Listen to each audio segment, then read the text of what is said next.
This audiobook presentation of the power of the subconscious mind is intended for the purpose of study, research, and personal development. We believe in the power of knowledge and its ability to inspire and transform lives. Let's dive into the wisdom of this remarkable book. How this book can work miracles in your life. I've seen miracles happen to men and women in all walks of life, all over the world. Miracles will happen to you too when you begin using the magic power of your subconscious mind. This book is designed to teach you that your habitual thinking and imagery mold, fashion, and create your destiny. For as a man thinks in his subconscious mind, so is he. Do you know the answers to why one man is sad and another is happy?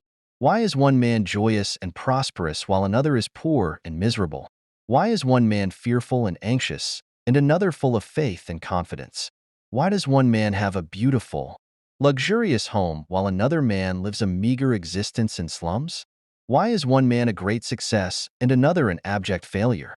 Why is one speaker outstanding and immensely popular and another mediocre and unpopular?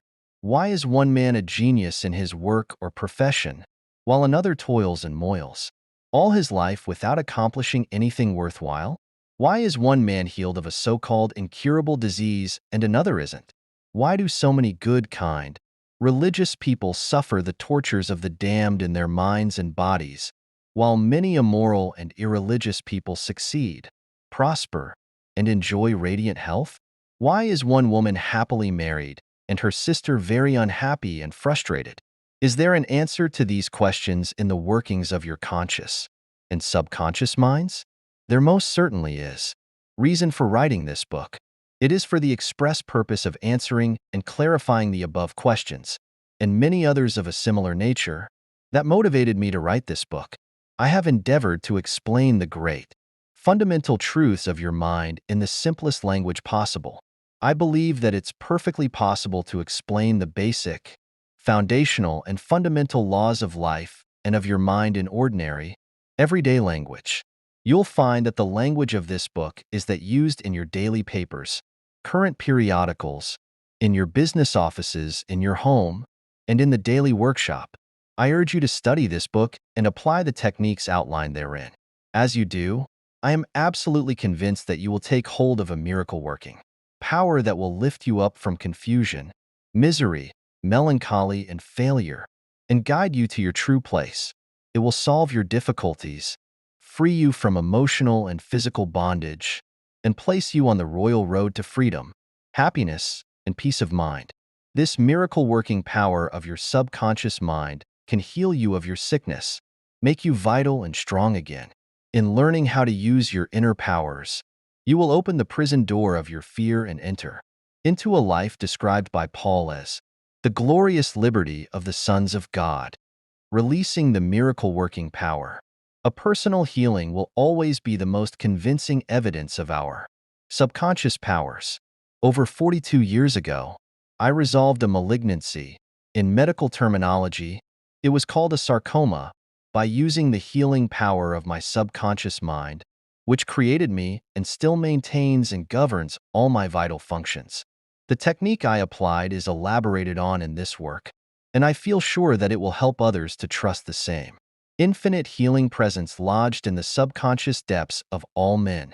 Through the kindly offices of my doctor friend, I suddenly realized that it was natural to assume that the creative intelligence which made all of my organs, fashioned my body, and started my heart, could heal its own handiwork. The ancient proverb says, "The doctor dresses the wound, and God heals it." Wonders happen when you pray effectively. Scientific prayer is the harmonious interaction of the conscious and subconscious levels of mind, scientifically directed for a specific purpose. This book will teach you the scientific way to tap the realm of infinite power within you, enabling you to get what you really want in life. If you desire a happier, fuller, and richer life, begin to use this miracle-working power to smooth your way in daily affairs, solve business problems, and bring harmony into family relationships. Be sure to read this book several times. The many chapters will show you how this wonderful power works and how you can draw the hidden inspiration and wisdom that is within you. Learn the simple techniques of impressing the subconscious mind. Follow the new scientific way of tapping the infinite storehouse. Read this book carefully, earnestly, and lovingly. Prove to yourself the amazing way it can help you. It could be, and I believe it will be, the turning point of your life. Everybody prays. Do you know how to pray effectively? How long has it been since you prayed as part of your everyday activities? In an emergency, in times of danger or trouble, in illness, and when death lurks, prayers pour forth from you and your friends. Just read your daily newspaper. It is reported that prayers are being offered up all over the nation for a child stricken with a so-called incurable ailment, for peace among nations, for a group of miners trapped in a flooded mine. Later, it's reported that when rescued, the miners said that they prayed while waiting for rescue. An airplane pilot says that he prayed as he made a successful emergency landing. Certainly, prayer is an ever-present help in times of trouble, but you do not have to wait for trouble to make prayer an integral and constructive part of your life. The dramatic answers to prayer make headlines and are the subject of testimonies to the effectiveness of prayer. One of the many humble prayers of children, the simple thanksgiving of grace at the table, and the daily faithful devotions, wherein the individual seeks only communion with God, are all powerful forms of prayer. My work with people has made it necessary for me to study the various approaches to prayer. I have experienced the power of prayer in my own life, and I have talked and worked with many people who have also enjoyed the help of prayer. The problem usually is how to teach others how to pray. People who are in trouble have difficulty thinking and acting reasonably. They need an easy formula to follow and an obviously workable pattern that is simple and specific. Often, they must be led to approach the emergency with prayer. Unique feature of this book. The unique feature of this book is its down-to-earth practicality. Here, you are presented with simple, usable techniques and formulas that you can easily apply in your workaday world. I've taught these simple processes to men and women all over the world.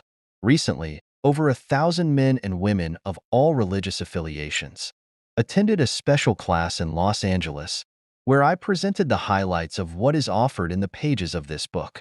Many came from distances of 200 miles for each class lesson. The special features of this book will appeal to you because they show you why. Oftentimes, you get the opposite of what you prayed for and reveal to you the reasons why. People have asked me in all parts of the world and thousands of times, why is it that I have prayed and got no answer? In this book, you'll find the reasons for this common complaint, the many ways of impressing the subconscious mind and getting the right answers make this an extraordinarily valuable book and an ever-present help in time of trouble. What do you believe? It is not the thing believed in that brings an answer to man's prayer. The answer to prayer results when the individual's subconscious mind responds to the mental picture or thought in his mind. This law of belief is operating in all religions of the world and is the reason why they are psychologically true. The Buddhist, the Christian, the Muslim, and the Hebrew all may get answers to their prayers, not because of the particular creed, religious affiliation, ritual, ceremony, formula, liturgy, incantation, sacrifices, or offerings, but solely because of belief or mental acceptance and receptivity concerning that for which they pray. The law of life is the law of belief, and belief could be summed up briefly as a thought in your mind.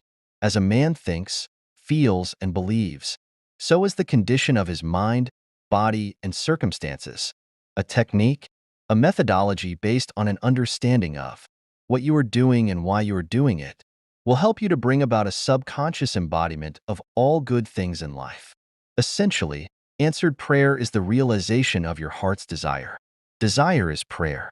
Everyone desires health, happiness, security, peace of mind, and true expression, but many fail to achieve clearly defined results.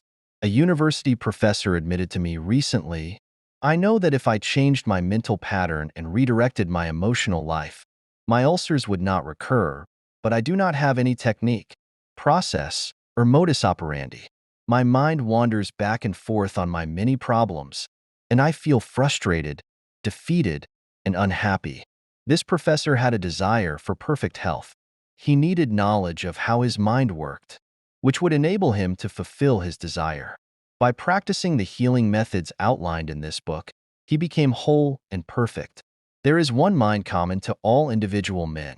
Emerson once said, "The miracle-working powers of your subconscious mind existed before you, and I were born, before any church or world existed. The great eternal truths and principles of life antedate all religions." It is with these thoughts in mind that I urge you, in the following chapters, to lay hold of this wonderful, magical, transforming power which will bind up mental and physical wounds, proclaim liberty to the fear-ridden mind, and liberate you completely from the limitations of poverty, failure, misery, lack, and frustration. All you have to do is unite mentally and emotionally with the good you wish to embody, and the creative powers of your subconscious will respond accordingly. Begin now, today.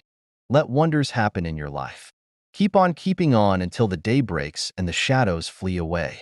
Chapter 1. The Treasure House Within You. Infinite riches are all around you, if you will open up your mental eyes and behold the treasure house of infinity within you. There's a gold mine within you from which you can extract everything you need to live life gloriously, joyously, and abundantly. Many are sound asleep because they do not know about this gold mine of infinite intelligence and boundless love within themselves. Whatever you want, you can draw forth. A magnetized piece of steel will lift about 12 times its own weight, and if you demagnetize this same piece of steel, it will not even lift a feather. Similarly, there are two types of men.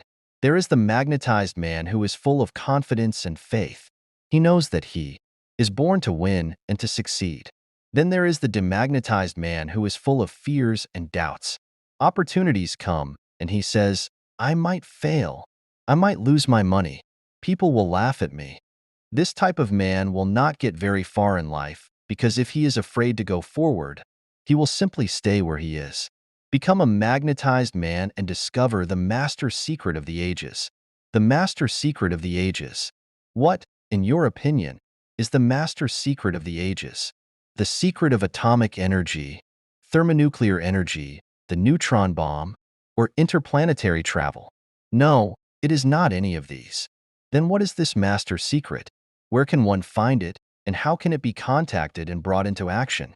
The answer is extraordinarily simple. The secret is the marvelous, miracle-working power found in your own subconscious mind, the last place that most people would seek it. The marvelous power of your subconscious. You can bring into your life more power, more wealth, more health, more happiness, and more joy by learning to contact and release the hidden power of your subconscious mind. You do not need to acquire this power. You already possess it, but you do need to learn how to use it and understand it so that you can apply it in all areas of your life. As you follow the simple techniques and processes set forth in this book, you can gain the necessary knowledge and understanding. You can be inspired by a new light, and you can generate a new force that enables you to realize your hopes and make all your dreams come true. Decide now to make your life grander, greater, richer, and nobler than ever before. Within the depths of your subconscious lies infinite wisdom, infinite power, and an infinite supply of all that is necessary, waiting for development and expression. Begin now to recognize the potentialities of your deeper mind, and they will take form in the world around you. The infinite intelligence within your subconscious mind can reveal to you everything you need to know at every moment of time and point of space, provided you are open-minded and receptive. You can receive new thoughts and ideas, enabling you to bring forth new inventions, make new discoveries, or write books and plays. Moreover, the infinite intelligence in your subconscious mind can impart to you wonderful kinds of knowledge of an original nature. It can reveal to you and open the way for perfect expression and true purpose in your life. Through the wisdom of your subconscious mind, you can attract the ideal companion, as well as the right business associate or partner. It can find the right buyer for your home and provide you with all the money you need and the financial freedom to be, to do, and to go as your heart desires. It is your right to discover this inner world of thought, feeling, and power, of light, love, and beauty. Though invisible, its forces are mighty. Within your subconscious mind, you will find the solution to every problem and the cause for every effect. When you tap into these hidden powers, you come into actual possession of the power and wisdom necessary to move forward in abundance, security, joy, and dominion. I have seen the power of the subconscious lift people out of crippled states, making them whole, vital, and strong once more, and free to go out into the world to experience happiness, health, and joyous expression. There is a miraculous healing power in your subconscious that can heal the troubled mind and the broken heart. It can open the prison door of the mind and liberate you. It can free you from all kinds of material and physical bondage. Necessity of a working basis. Substantial progress in any field of endeavor is impossible in the absence of a working basis that is universal in its application. You can become skilled in the operation of your subconscious mind. You can practice its powers with certainty of results in exact proportion to your knowledge of its principles and to your application of them for definite, specific purposes and goals you wish to achieve. Being a former chemist, I would like to point out that if you combine hydrogen and oxygen in the proportions of two atoms of the former to one of the latter, water will be the result. You are very familiar with the fact that one atom of oxygen and one atom of carbon will produce carbon monoxide, a poisonous gas. But if you add another atom of oxygen, you will get carbon dioxide, a harmless gas, and so on throughout the vast realm of chemical compounds. You must not think that the principles of chemistry, physics, and mathematics differ from the principles of your subconscious mind. Let us consider a generally accepted principle. Water seeks its own level. This is a universal principle that is applicable to water everywhere. Consider another principle. Matter expands when heated. This is true anywhere, at any time, and under all circumstances. You can heat a piece of steel, and it will expand, regardless of whether the steel is found in China, England, or India. It is a universal truth that matter expands when heated. It is also a universal truth that whatever you impress on your subconscious mind is expressed on the screen of space as a condition, experience, or event. Your prayer is answered because your subconscious mind operates according to principle. And by principle, I mean the way a thing works. For example, the principle of electricity is that it works from a higher to a lower potential. You do not change the principle of electricity when you use it, but by cooperating with nature, you bring forth marvelous inventions and discoveries that bless humanity in countless ways. Your subconscious mind operates on principle and works according to the law of belief. You must know what belief is, why it works, and how it works. Your Bible says in a simple, clear, and beautiful way, "Whoever shall say unto this mountain, Be thou removed, and be thou cast into the sea, and shall not doubt in his heart, but shall believe that those things which he says shall come to pass, he shall have whatsoever he says." Mark 11 verse 23. The law of your mind is the law of belief. This means believing in the way your mind works, to believe in belief itself. The belief of your mind is the thought of your mind. It is just that and nothing else. All your experiences, events, conditions, and acts are the reactions of your subconscious mind to your thoughts. Remember, it is not the thing believed in but the belief in your own mind that brings about the result. Cease believing in the false beliefs, opinions, superstitions, and fears of mankind. Begin to believe in the eternal verities and truths of life, which never change. Then you will move onward, upward, and Godward. Whoever reads this book and applies the principles of the subconscious mind herein set forth will be able to pray scientifically and effectively for himself and for others. Your prayer is answered according to the universal law of action and reaction. Thought is incipient action. The reaction is the response from your subconscious mind, which corresponds with the nature of your thought. Fill your mind with the concepts of harmony, health, peace, and goodwill, and wonders will happen in your life. The duality of mind. You have only one mind, but your mind possesses two distinctive characteristics. The line of demarcation between the two is well known to all thinking men and women today. The two functions of your mind are essentially unlike, and each is endowed with separate and distinct attributes and powers.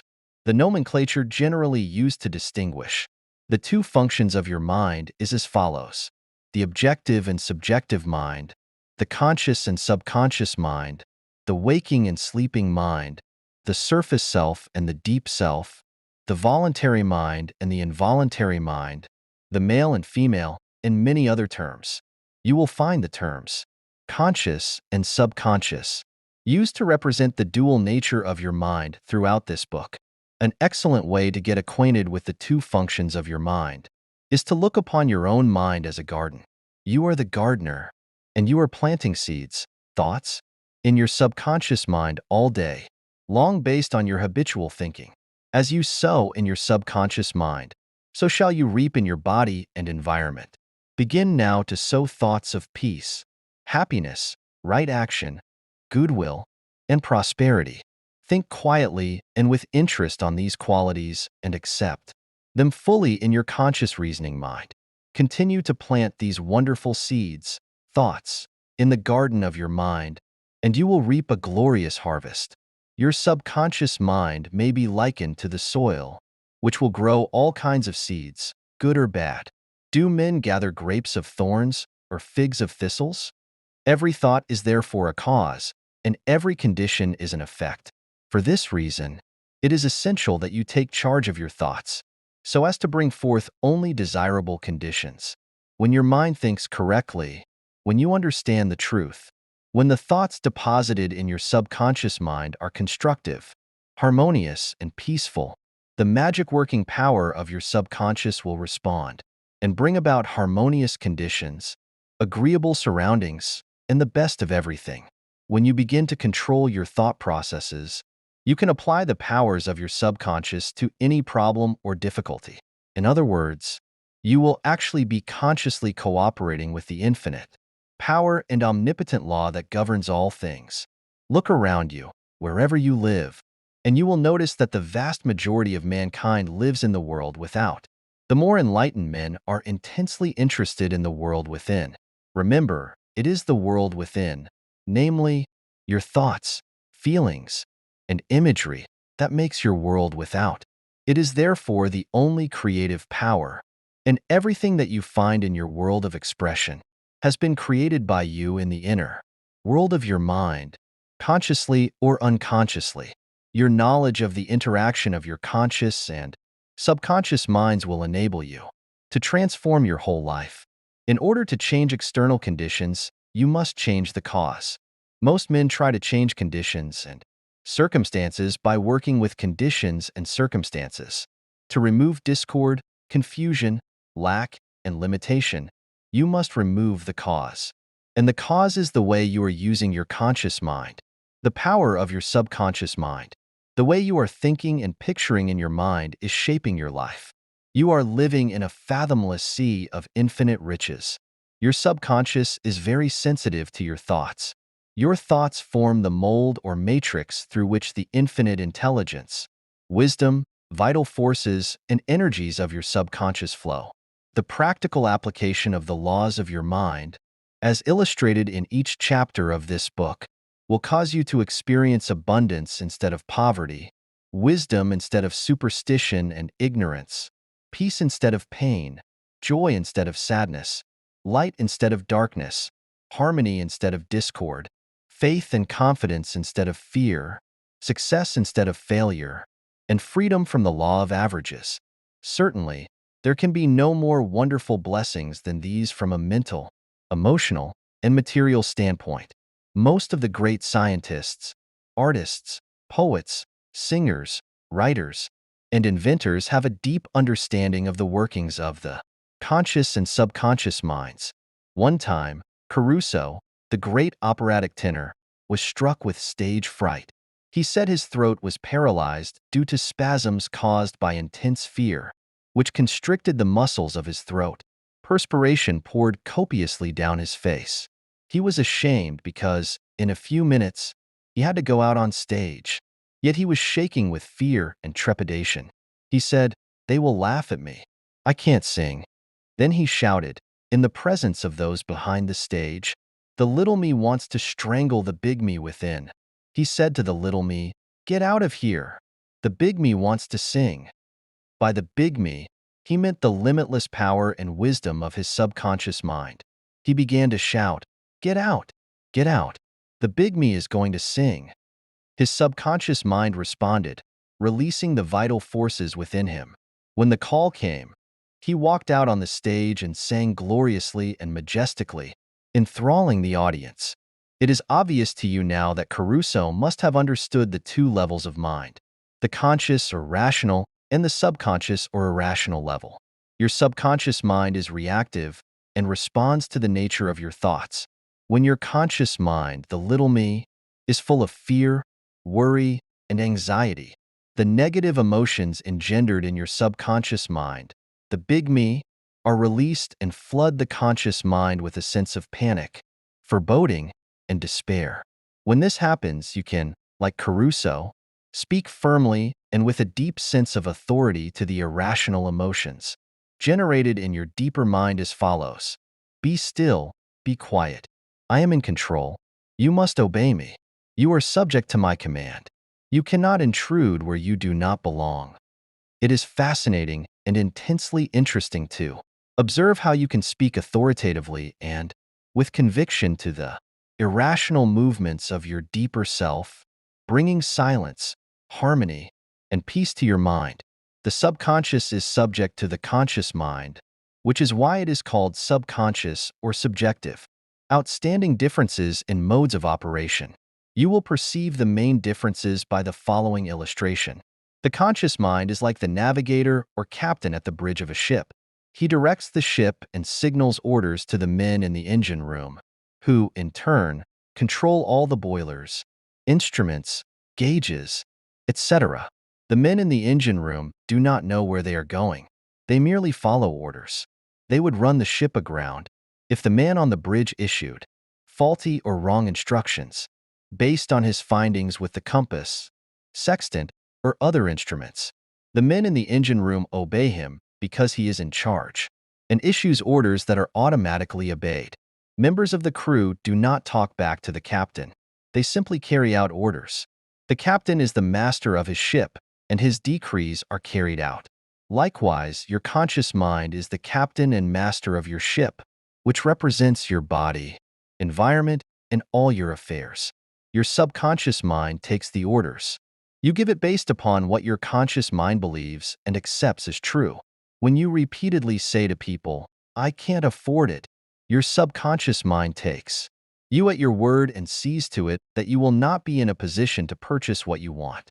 As long as you persist in saying, "I can't afford that car, that trip to Europe, that home, that fur coat, or that mink wrap," you can rest assured that your subconscious mind will follow your orders, and you will go through life experiencing the lack of all these things. Last Christmas Eve, a beautiful young university student looked at an attractive and rather expensive traveling bag in a store window. She was going home to Buffalo, New York, for the holidays.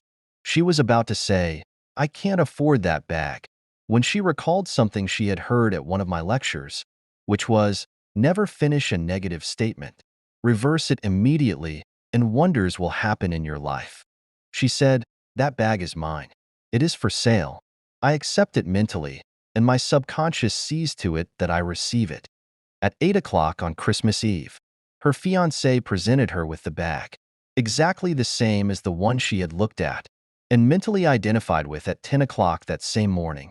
She had filled her mind with the thought of expectancy and released the whole thing to her deeper mind, which has the know-how of accomplishment. This young girl, a student at the University of Southern California, said to me, "I didn't have the money to buy that bag, but now I know where to find money and all the things I need, and that is in the treasure house of eternity within me." Another simple illustration is this. When you say, "I do not like mushrooms," and the occasion subsequently comes that you are served mushrooms in sauces or salads, you will get indigestion because your subconscious mind says to you, "The boss does not like mushrooms." This is an amusing example of the outstanding differences in modes of operation between your conscious and subconscious mind. A woman may say, I wake up at 3 o'clock if I drink coffee at night. Whenever she drinks coffee, her subconscious mind nudges her, as if to say, the boss wants you to stay awake tonight. Your subconscious mind works 24 hours a day and makes provisions for your benefit, pouring all the fruit of your habitual thinking into your lap. How her subconscious responded. A woman wrote to me a few months ago as follows. I am 75 years old, a widow with a grown family. I was living alone and on a pension. I heard your lectures on the powers of the subconscious mind, where you said that ideas could be conveyed to the subconscious mind by repetition, faith, and expectancy. I began to repeat frequently with feeling, I am wanted. I am happily married to a kind, loving, and spiritual-minded man. I am secure. I kept on doing this many times a day for about 2 weeks. One day at the corner drugstore, I was introduced to a retired pharmacist I found to be kind, understanding, and very religious. He was a perfect answer to my prayer. Within a week, he proposed to me, and now we are on our honeymoon in Europe. I know that the intelligence within my subconscious mind brought both of us together in divine order. This woman discovered that the treasure house was within her. Her prayer was felt as true in her heart, and her affirmation sank down by osmosis into her subconscious mind, which is the creative medium. The moment she succeeded in bringing about a subjective embodiment, her subconscious mind brought about the answer through the law of attraction. Her deeper mind, full of wisdom and intelligence, brought both of them together in divine order. Be sure that you think on whatsoever things are true, whatsoever things are honest, whatsoever things are just, whatsoever things are pure, whatsoever things are lovely, whatsoever things are of good report. If there be any virtue, and if there be any praise, think on these things. Philippians 4 verse 8. Brief summary of ideas worth remembering. The treasure house is within you. Look within for the answer to your heart's desire. The great secret possessed by the great men of all ages was their ability to contact and release the powers of their subconscious mind. You can do the same. Your subconscious has the answer to all problems. If you suggest to your subconscious, prior to sleep, that you want to get up at 6 a.m., it will awaken you at that exact time. Your subconscious mind is the builder of your body and can heal you. Lull yourself to sleep every night with the idea of perfect health, and your subconscious, being your faithful servant, will obey you. Every thought is a cause, and every condition is an effect. If you want to write a book, write a wonderful play, or give a talk to your audience, then convey the idea lovingly and feelingly to your subconscious mind, and it will respond accordingly. You are like a captain navigating a ship. You must give the right orders, and likewise, you must give the right orders, thoughts, and images to your subconscious mind, which controls and governs all your experiences. Never use the terms, I can't afford it, or I can't do this. Your subconscious mind takes you at your word and sees to it that you do not have the money or the ability to do what you want to do. Affirm, I can do all things through the power of my subconscious mind. The law of life is the law of belief. A belief is a thought in your mind. Do not believe in things that can harm or hurt you.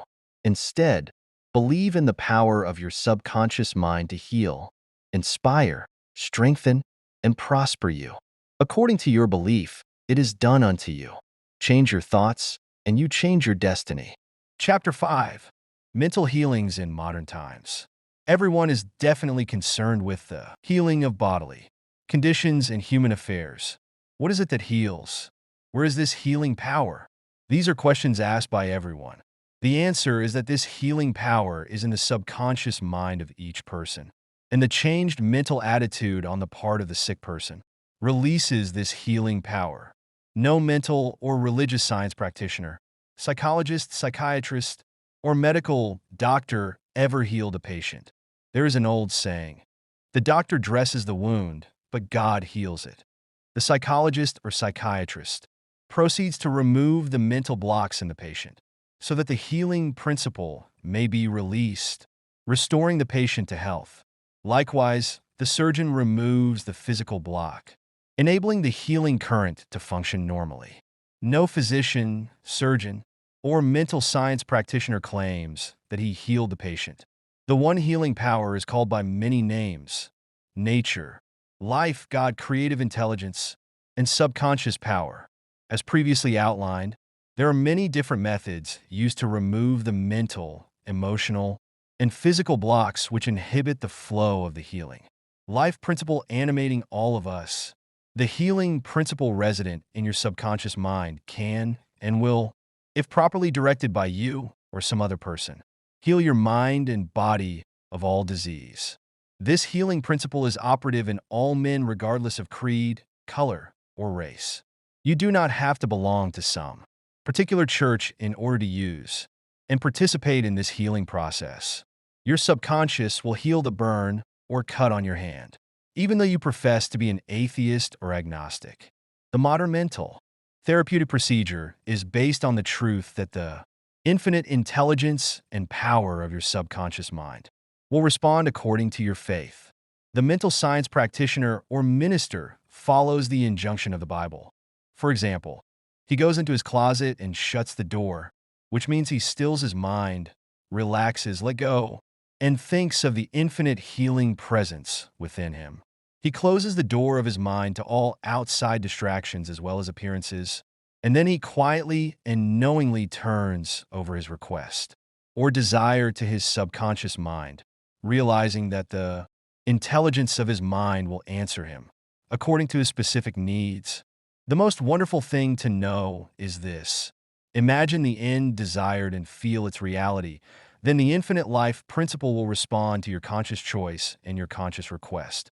This is the meaning of believe you have received, and you shall receive. This is what the modern mental scientist does when he practices prayer therapy. There is only one process of healing.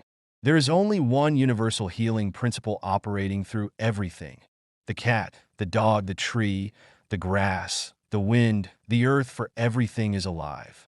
This life principle operates through the animal, vegetable, and mineral kingdoms as instinct and the law of growth. Man is consciously aware of this life principle, and he can consciously direct it to bless himself in countless ways. There are many different approaches, techniques, and methods in using the universal power, but there is only one principle of healing, which is faith, for according to your faith, it is done unto you. The law of belief. All religions of the world represent forms of belief, and these beliefs are explained in many ways. The law of life is belief. What do you believe about yourself, life, and the universe? It is done unto you as you believe. Belief is a thought in your mind, which causes the power of your subconscious to be distributed into all phases of your life according to your thinking habits. You must realize the Bible is not talking about your belief in some ritual, ceremony, form, institution, man, or formula. It is talking about belief itself. If thou canst believe, all things are possible to him that believeth. Mark 9, verse 23. It is foolish to believe in something to hurt or harm you.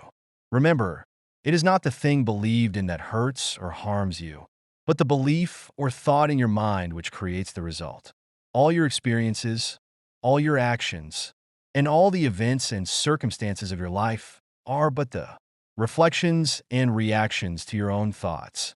Prayer therapy, what it is? Prayer therapy is the combined function of the conscious and subconscious mind. Scientifically directed, prayer therapy is the synchronized, harmonious, an intelligent function of the conscious and subconscious levels of mind, specifically directed for a definite purpose. In scientific prayer or prayer therapy, you must know what you're doing and why you are doing it. You trust the law of healing. Prayer therapy is sometimes referred to as mental treatment, and another term is scientific prayer. In prayer therapy, you consciously choose a certain idea, mental picture, or plan which you desire to experience. You realize your capacity to convey this idea or mental image to your subconscious by feeling the reality of the state assumed. As you remain faithful in your mental attitude, your prayer will be answered. Prayer therapy is a definite mental action for a definite specific purpose. Let us suppose that you decide to heal a certain difficulty by prayer therapy. You are aware that your problem or sickness, whatever it may be, must be caused by negative thoughts charged with fear and lodged in your subconscious mind. If you can succeed in cleansing your mind of these thoughts, you will get a healing. You, therefore, turn to the healing power within your subconscious mind and remind yourself of its infinite power and intelligence and its capacity to heal all conditions. As you dwell on these truths, your fear will begin to dissolve. And the recollection of these truths also corrects the erroneous beliefs. You give thanks for the healing that you know will come, and then you keep your mind off the difficulty until you feel guided. After an interval, to pray again. While you're praying, you absolutely refuse to give any power to the negative conditions, or to admit for a second that the healing will not come. This attitude of mind brings about the harmonious union of the conscious and subconscious mind, which releases the healing power. Faith healing. What it means. How blind faith works. What is popularly termed faith healing is not the faith mentioned in the Bible, which means a knowledge of the interaction of the conscious and subconscious mind. A faith healer is one who heals without any real scientific understanding of the powers and forces involved. He may claim that he has a special gift of healing, and the sick person's blind belief in him or his powers may bring results. The voodoo doctor in South Africa and other parts of the world may heal by incantations, or a person may be healed by touching the so-called bones of saints or anything else which causes the patient to honestly believe in the method or process. Any method which causes you to move from fear and worry to faith and expectancy will heal. There are many people who claim that because their personal theory produces results, it is therefore the correct one. However, as already explained in this chapter, this cannot be true. To illustrate how blind faith works, consider the example of the Swiss physician Franz Anton Mesmer. In 1776, Mesmer claimed many cures when he stroked diseased bodies with artificial magnets. Later on, he discarded the magnets and evolved the theory of animal magnetism, which he held to be a fluid pervading the universe, but most active in the human organism. He claimed that this magnetic fluid, which emanated from him to his patients, healed them. People flocked to him, and many wonderful cures were effected. Mesmer moved to Paris, and the government appointed a commission composed of physicians and members of the Academy of Science, including Benjamin Franklin, to investigate his cures. The report admitted the leading facts claimed by Mesmer, but held that there was no evidence to prove the correctness of his magnetic fluid theory, concluding that the effects were due to the imagination of the patients. Soon after this, Mesmer was driven into exile and died in 1815. Shortly afterward, Dr. Braid of Manchester undertook to show that magnetic fluid had nothing to do with the production of the healings attributed to Mesmer. Dr. Braid discovered that patients could be thrown into a hypnotic sleep by suggestion, during which many of the well-known phenomena ascribed to magnetism by Mesmer could be produced. You can readily see that all these cures were undoubtedly brought about by the active imagination of the patients, combined with a powerful suggestion of health to their subconscious minds. This could be termed blind faith, as there was no understanding in those days of how the cures were brought about. Subjective faith and what it means. You will recall the proposition, which need not be repeated at length, that the subjective or subconscious mind of an individual is as amenable to the control of his own conscious or objective mind as it is to the suggestions of another. It follows that whatever your objective belief may be, if you will assume to have faith, actively or passively, your subconscious mind will be controlled by the suggestion, and your desire will be fulfilled. The faith required in mental healings is purely subjective faith, and it is attainable upon the cessation of active opposition on the part of the objective or conscious mind. In the healing of the body, it is, of course, desirable to secure the concurrent faith of both the conscious and subconscious mind. However, it is not always essential. If you enter into a state of passivity and receptivity by relaxing the mind and body and getting into a sleepy state, your passivity becomes receptive to subjective impressions.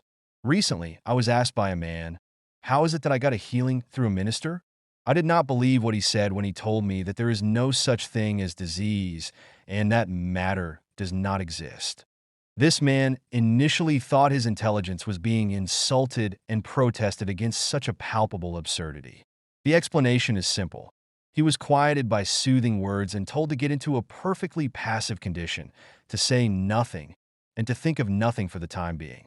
The minister also became passive and affirmed quietly, peacefully, and consistently for about half an hour that this man would have perfect health, peace, harmony, and wholeness. The man felt immense relief and was restored to health. It is easy to see that his subjective faith had been made manifest by his passivity under treatment, and the suggestions of perfect healthfulness by the minister were conveyed to his subconscious mind. The two subjective minds were then in rapport.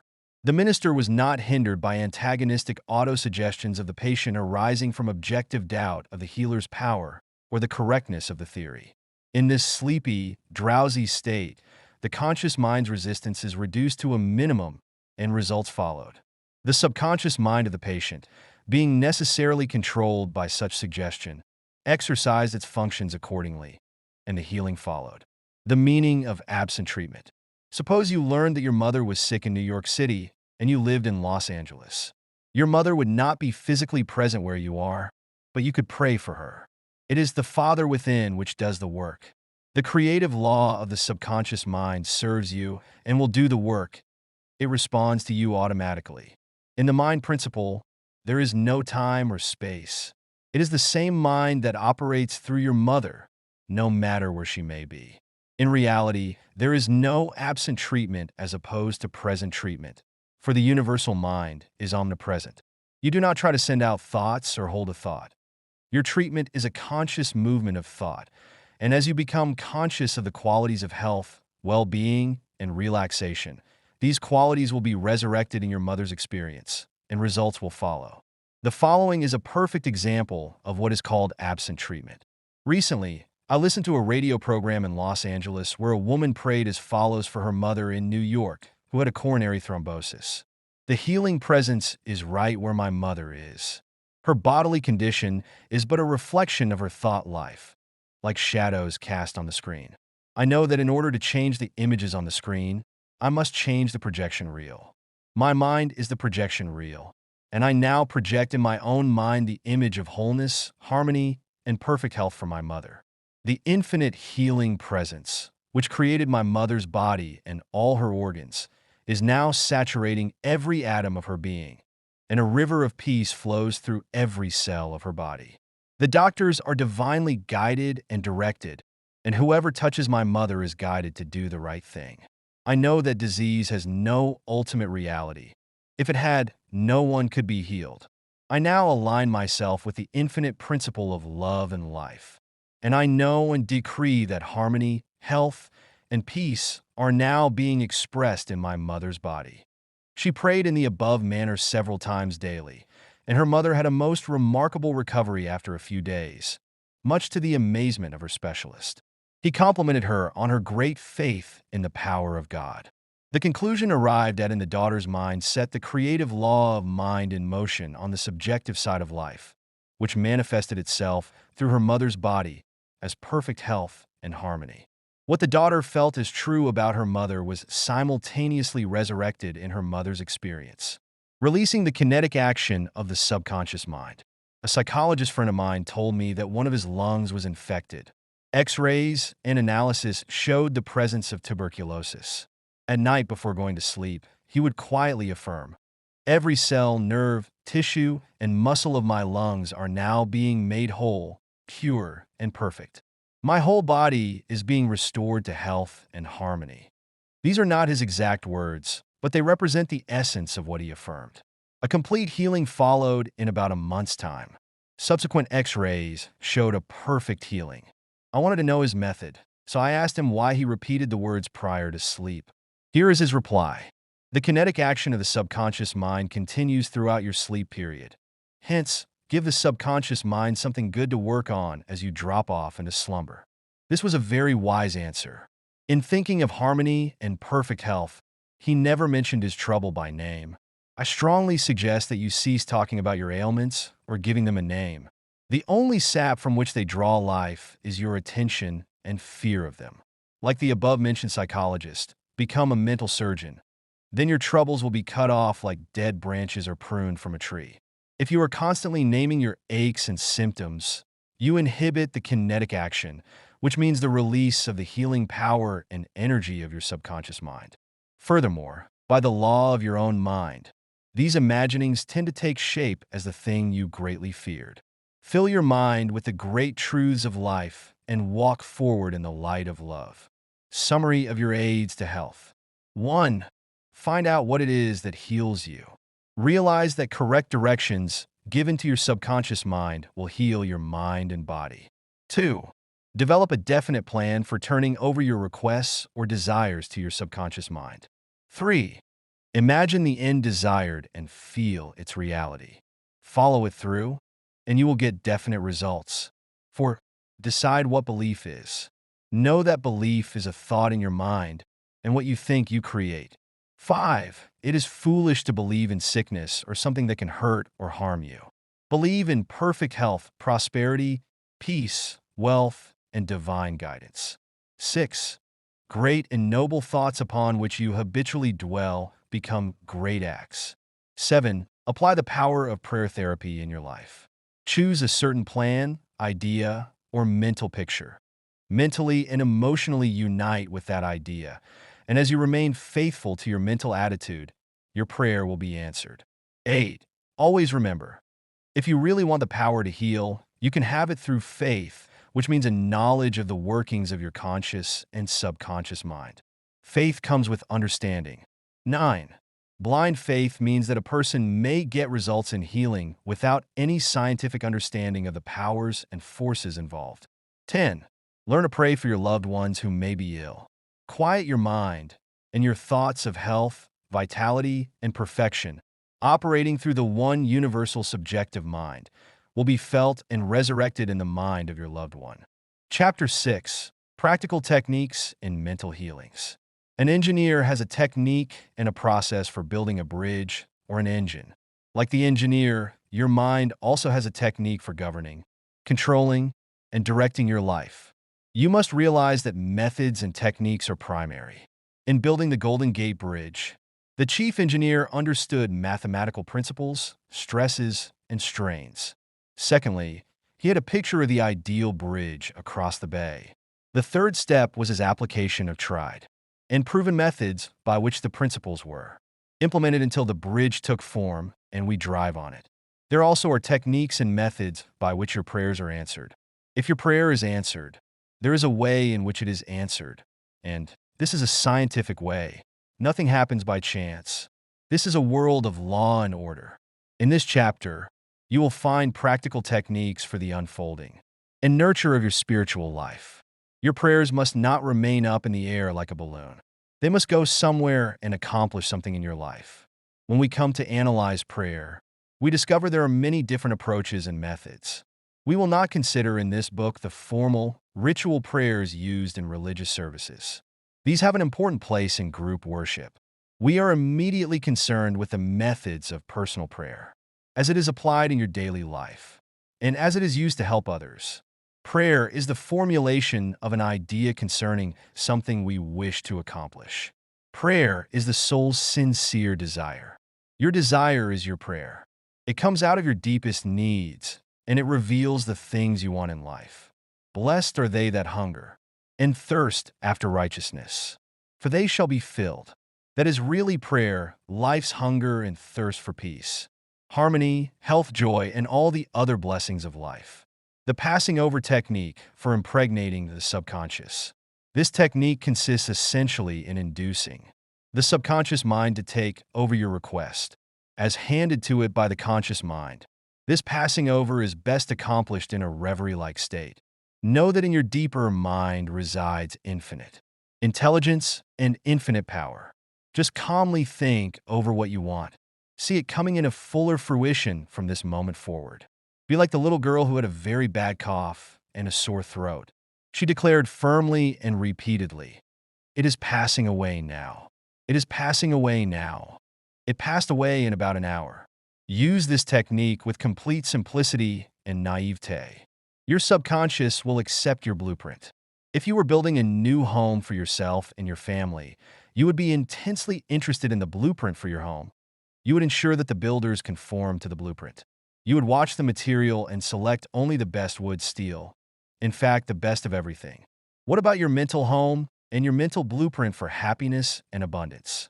All your experiences and everything that enters into your life depend upon the nature of the mental building blocks you use in the construction of your mental home. If your blueprint is full of mental patterns of fear, worry, anxiety, or lack, and if you're despondent, doubtful, and cynical, then the texture of the mental material you are weaving into your mind will manifest as more toil, care, tension, anxiety, and limitations of all kinds. The most fundamental and far-reaching activity in life is that which you build into your mentality every waking hour. Your word is silent and invisible. Nevertheless, it is real. You are building your mental home all the time, and your thoughts and mental imagery represent your blueprint. Hour by hour, moment by moment, you can build radiant health, success, and happiness by the thoughts you think, the ideas you harbor, the beliefs you accept, and the scenes you rehearse in the hidden studio of your mind. This stately mansion, upon which you are perpetually engaged in construction, is your personality, your identity in this plane, your whole life story on this earth. Get a new blueprint. Build silently by realizing peace, harmony, joy, and goodwill in the present moment. By dwelling upon these things and claiming them, your subconscious will accept your blueprint and bring all these things to pass. By their fruits, ye shall know them. The science and art of true prayer. The term science means knowledge that is coordinated, arranged, and systematized. Let us think of the science and art of true prayer as it deals with the fundamental principles of life and the techniques and processes by which they can be demonstrated in your life, as well as in the life of every human being when applied faithfully. The art is your technique or process, and the science behind it is the definite response of the creative mind to your mental picture or thought.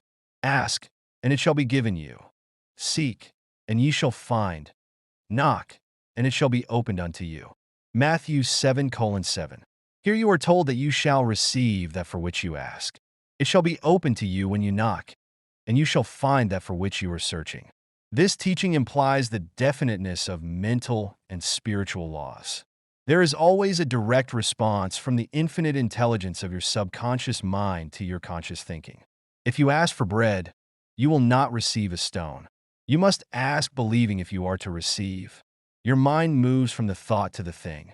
Unless there is first an image in the mind, it cannot move, for there would be nothing for it to move toward. Your prayer, which is your mental act, must be accepted as an image in your mind before the power from your subconscious will play upon it and make it productive. You must reach a point of acceptance in your mind, an unqualified and undisputed state of agreement. This contemplation should be accompanied by a feeling of joy and restfulness in foreseeing the certain accomplishment of your desire. The sound basis for the art and science of true prayer is your knowledge and complete confidence that the movement of your conscious mind will gain a definite response from your subconscious mind, which is one with boundless wisdom and infinite power. By following this procedure, your prayers will be answered. The visualization technique. The easiest and most obvious way to formulate an idea is to visualize it, to see it in your mind's eye as vividly as if it were alive. You can see with the naked eye only what already exists in the external world. In a similar way, that which you can visualize in your mind's eye already exists in the invisible realms of your mind. Any picture which you have in your mind is the substance of things hoped for and the evidence of things not seen. What you form in your imagination is as real as any part of your body. The idea and the thought are real and will one day appear in your objective world if you are faithful to your mental image. This process of thinking forms impressions in your mind. These impressions, in turn, become manifested as facts and experiences in your life.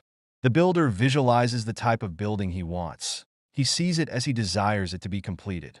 His imagery and thought processes become a plastic mold from which the building will emerge, whether a beautiful or an ugly one, a skyscraper or a very low one.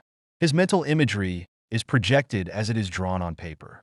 Eventually, the contractor and his workers gather the essential materials, and the building progresses until it stands finished, conforming perfectly to the mental patterns of the architect. I use the visualization technique prior to speaking from the platform. I quiet the wheels of my mind in order to present to the subconscious mind my images of thought. Then, I picture the entire auditorium with seats filled with men and women, each one illumined and inspired by the infinite healing presence within. I see them as radiant, happy, and free. Having first built up the idea in my imagination, I quietly sustain it there as a mental picture while I imagine hearing men and women saying, "I am healed, I feel wonderful, I've had an instantaneous healing, I'm transformed." I keep this up for about 10 minutes or more, knowing and feeling that each person's mind and body are saturated with love, wholeness, beauty, and perfection. Mental movie method. The Chinese say, "A picture is worth 1,000 words." William James, the father of American psychology, stressed that the subconscious mind will bring to pass any picture held in the mind and backed by faith. Act as though I am, and I will be. A number of years ago, I was in the Midwest lecturing in several states, and I desired to have a permanent location in the general area from which I could serve those who desired help. I traveled far, but the desire did not leave my mind.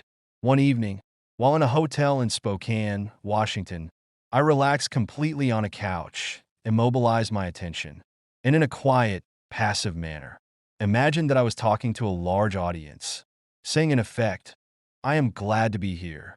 I have prayed for the ideal opportunity." I saw in my mind's eye the imaginary audience, and I felt the reality of it all. I played the role of the actor, dramatized this mental movie, and felt satisfied that this picture was being conveyed to my subconscious mind, which would bring it to pass in its own way. The next morning, upon awakening, I felt a great sense of peace and satisfaction. A few days later, I received a telegram asking me to take over an organization in the Midwest, which I did, and I enjoyed it immensely for several years. The method outlined here appeals to many who have described it as the mental movie method. I have received numerous letters from people who listen to my radio, talks, and weekly public lectures, telling me of the wonderful results they achieve using this technique in the sale of their property. I suggest to those who have homes or property for sale that they first satisfy themselves in their own mind that their price is right. Then they should imagine the perfect buyer, someone who wants to have the property and who will prosper in it. After doing this, I suggest that they quiet their mind, relax, let go, and get into a drowsy, sleepy state, which reduces all mental effort to a minimum. Then they are to picture the check in their hands. Rejoice in the check, give thanks for the check, and go off to sleep feeling the naturalness of the whole mental movie, created in their own mind. They must act as though it were an objective reality, and the subconscious mind will take it as an impression. Through the deeper currents of the mind, the buyer and the seller are brought together. A mental picture held in the mind, backed by faith, will come to pass. The Baudouin Technique. Charles Baudouin was a professor at the Rousseau Institute in France. He was a brilliant psychotherapist and a research director of the New Nancy School of Healing. In 1910, he taught that the best way to impress the subconscious mind was to enter into a drowsy, sleepy state, or a state akin to sleep, in which all effort was reduced to a minimum. Then, in a quiet, passive, and receptive way, by reflection, he would convey the idea to the subconscious. The following is his formula, a very simple way of securing this impregnation of the subconscious mind is to condense the idea which is to be the object of suggestion, to sum it up in a brief phrase which can be readily graven on the memory, and to repeat it over and over again as a lullaby. Some years ago, a young lady in Los Angeles was engaged in a prolonged, bitter family lawsuit over a will. Her husband had bequeathed his entire estate to her, and his sons and daughters by a previous marriage were bitterly fighting to break the will. The Baudouin technique was outlined to her, and this is what she did. She relaxed her body in an armchair, entered into the sleepy state, and, as suggested, condense the idea of her need into a phrase consisting of 6 words, easily graven on the memory. It is finished in divine order. The significance to her of these words meant that infinite intelligence operating through the laws of her subconscious mind would bring about a harmonious adjustment through the principle of harmony. She continued this procedure every night for about 10 nights.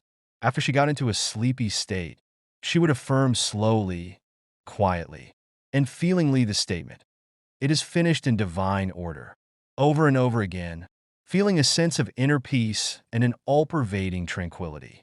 Then she went off into her deep, normal sleep. On the morning of the 11th day, following the use of the above technique, she awakened with a sense of well-being and a conviction that it was finished. Her attorney called her the same day, saying that the opposing attorney and his clients were willing to settle. A harmonious agreement was reached, and litigation was discontinued. The sleeping technique. By entering into a sleepy, drowsy state, effort is reduced to a minimum.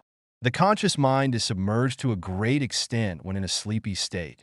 The reason for this is that the highest degree of outcropping of the subconscious occurs prior to sleep and just after we awaken. In this state, the negative thoughts, which tend to neutralize your desire and so prevent acceptance by your subconscious mind, are no longer present. Suppose you want to get rid of a destructive habit. The sleeping technique. Assume a comfortable posture, relax your body, and be still. Get into a sleepy state, and in that sleepy state, say quietly, over and over again as a lullaby, "I am completely free from this habit." Harmony and peace of mind reign supreme. Repeat this slowly, quietly, and lovingly for 5 or 10 minutes, night and morning. Each time you repeat the words, the emotional value becomes greater. When the urge comes to repeat the negative habit, repeat the above formula out loud by yourself. By this means, you induce the subconscious to accept the idea, and healing follows. The thank you technique. In the Bible, Paul recommends that we make known our requests with praise and thanksgiving. Some extraordinary results follow this simple method of prayer. The thankful heart is always close to the creative forces of the universe, causing countless blessings to flow toward it by the law of reciprocal relationship, based on a cosmic law of action and reaction. For instance, a father promises his son a car for graduation. Although the boy has not yet received the car, he is very thankful and happy, as joyous as though he had actually received it. He knows his father will fulfill his promise, and he is full of gratitude and joy, even though he has not yet received the car objectively. He has, however, received it with joy and thankfulness in his mind. I shall illustrate how Mr. Broke applied this technique with excellent results. He said, "Bills are piling up. I am out of work. I have 3 children and no money. What shall I do?" Regularly, every night and morning, for a period of about 3 weeks, he repeated the words, "Thank you, Father, for my wealth," in a relaxed, peaceful manner until the feeling or mood of thankfulness dominated his mind. He imagined he was addressing the infinite power and intelligence within him, knowing, of course, that he could not see the creative intelligence or infinite mind. He was seeing with the inner eye of spiritual perception, realizing that his thought image of wealth was the first cause relative to the money, position, and food he needed. His thought feeling was the substance of wealth, untrammeled by antecedent conditions of any kind. By repeating, "Thank you, Father," over and over again, his mind and heart were lifted up to the point of acceptance. When fear, thoughts of lack, poverty, and distress came into his mind, he would say, "Thank you, Father," as often as necessary. He knew that as he maintained the thankful attitude, he would recondition his mind to the idea of wealth, which is what happened. The sequel to his prayer is very interesting. After praying in the aforementioned manner, he met a former employer on the street whom he had not seen for 20 years. The man offered him a very lucrative position and advanced him $500 on a temporary loan. Today, Mr. Broke is vice president of the company for which he works. His recent remark to me was, "I shall never forget the wonders of thank you, Father. It has worked wonders for me." The affirmative method. The effectiveness of an affirmation is largely determined by your understanding of the truth and the meaning behind the words. In praying, use not vain repetition. Therefore, the power of your affirmation lies in the intelligent application of definite and specific positives. For example, if a boy adds 3 and 3 and writes 7 on the blackboard, the teacher, with mathematical certainty, states that 3 and 3 are 6. This statement does not make 3 and 3 equal 6, because the latter is already a mathematical truth. Instead, the mathematical truth causes the boy to correct his figures. Similarly, it is abnormal to be sick. It is normal to be healthy. Health is the truth of your being. When you affirm health, harmony, and peace for yourself or another, and when you realize that these are universal principles of your own being, you will rearrange the negative patterns of your subconscious mind based on your faith and understanding of what you affirm. The result of the affirmative process of prayer depends on your conforming to the principles of life.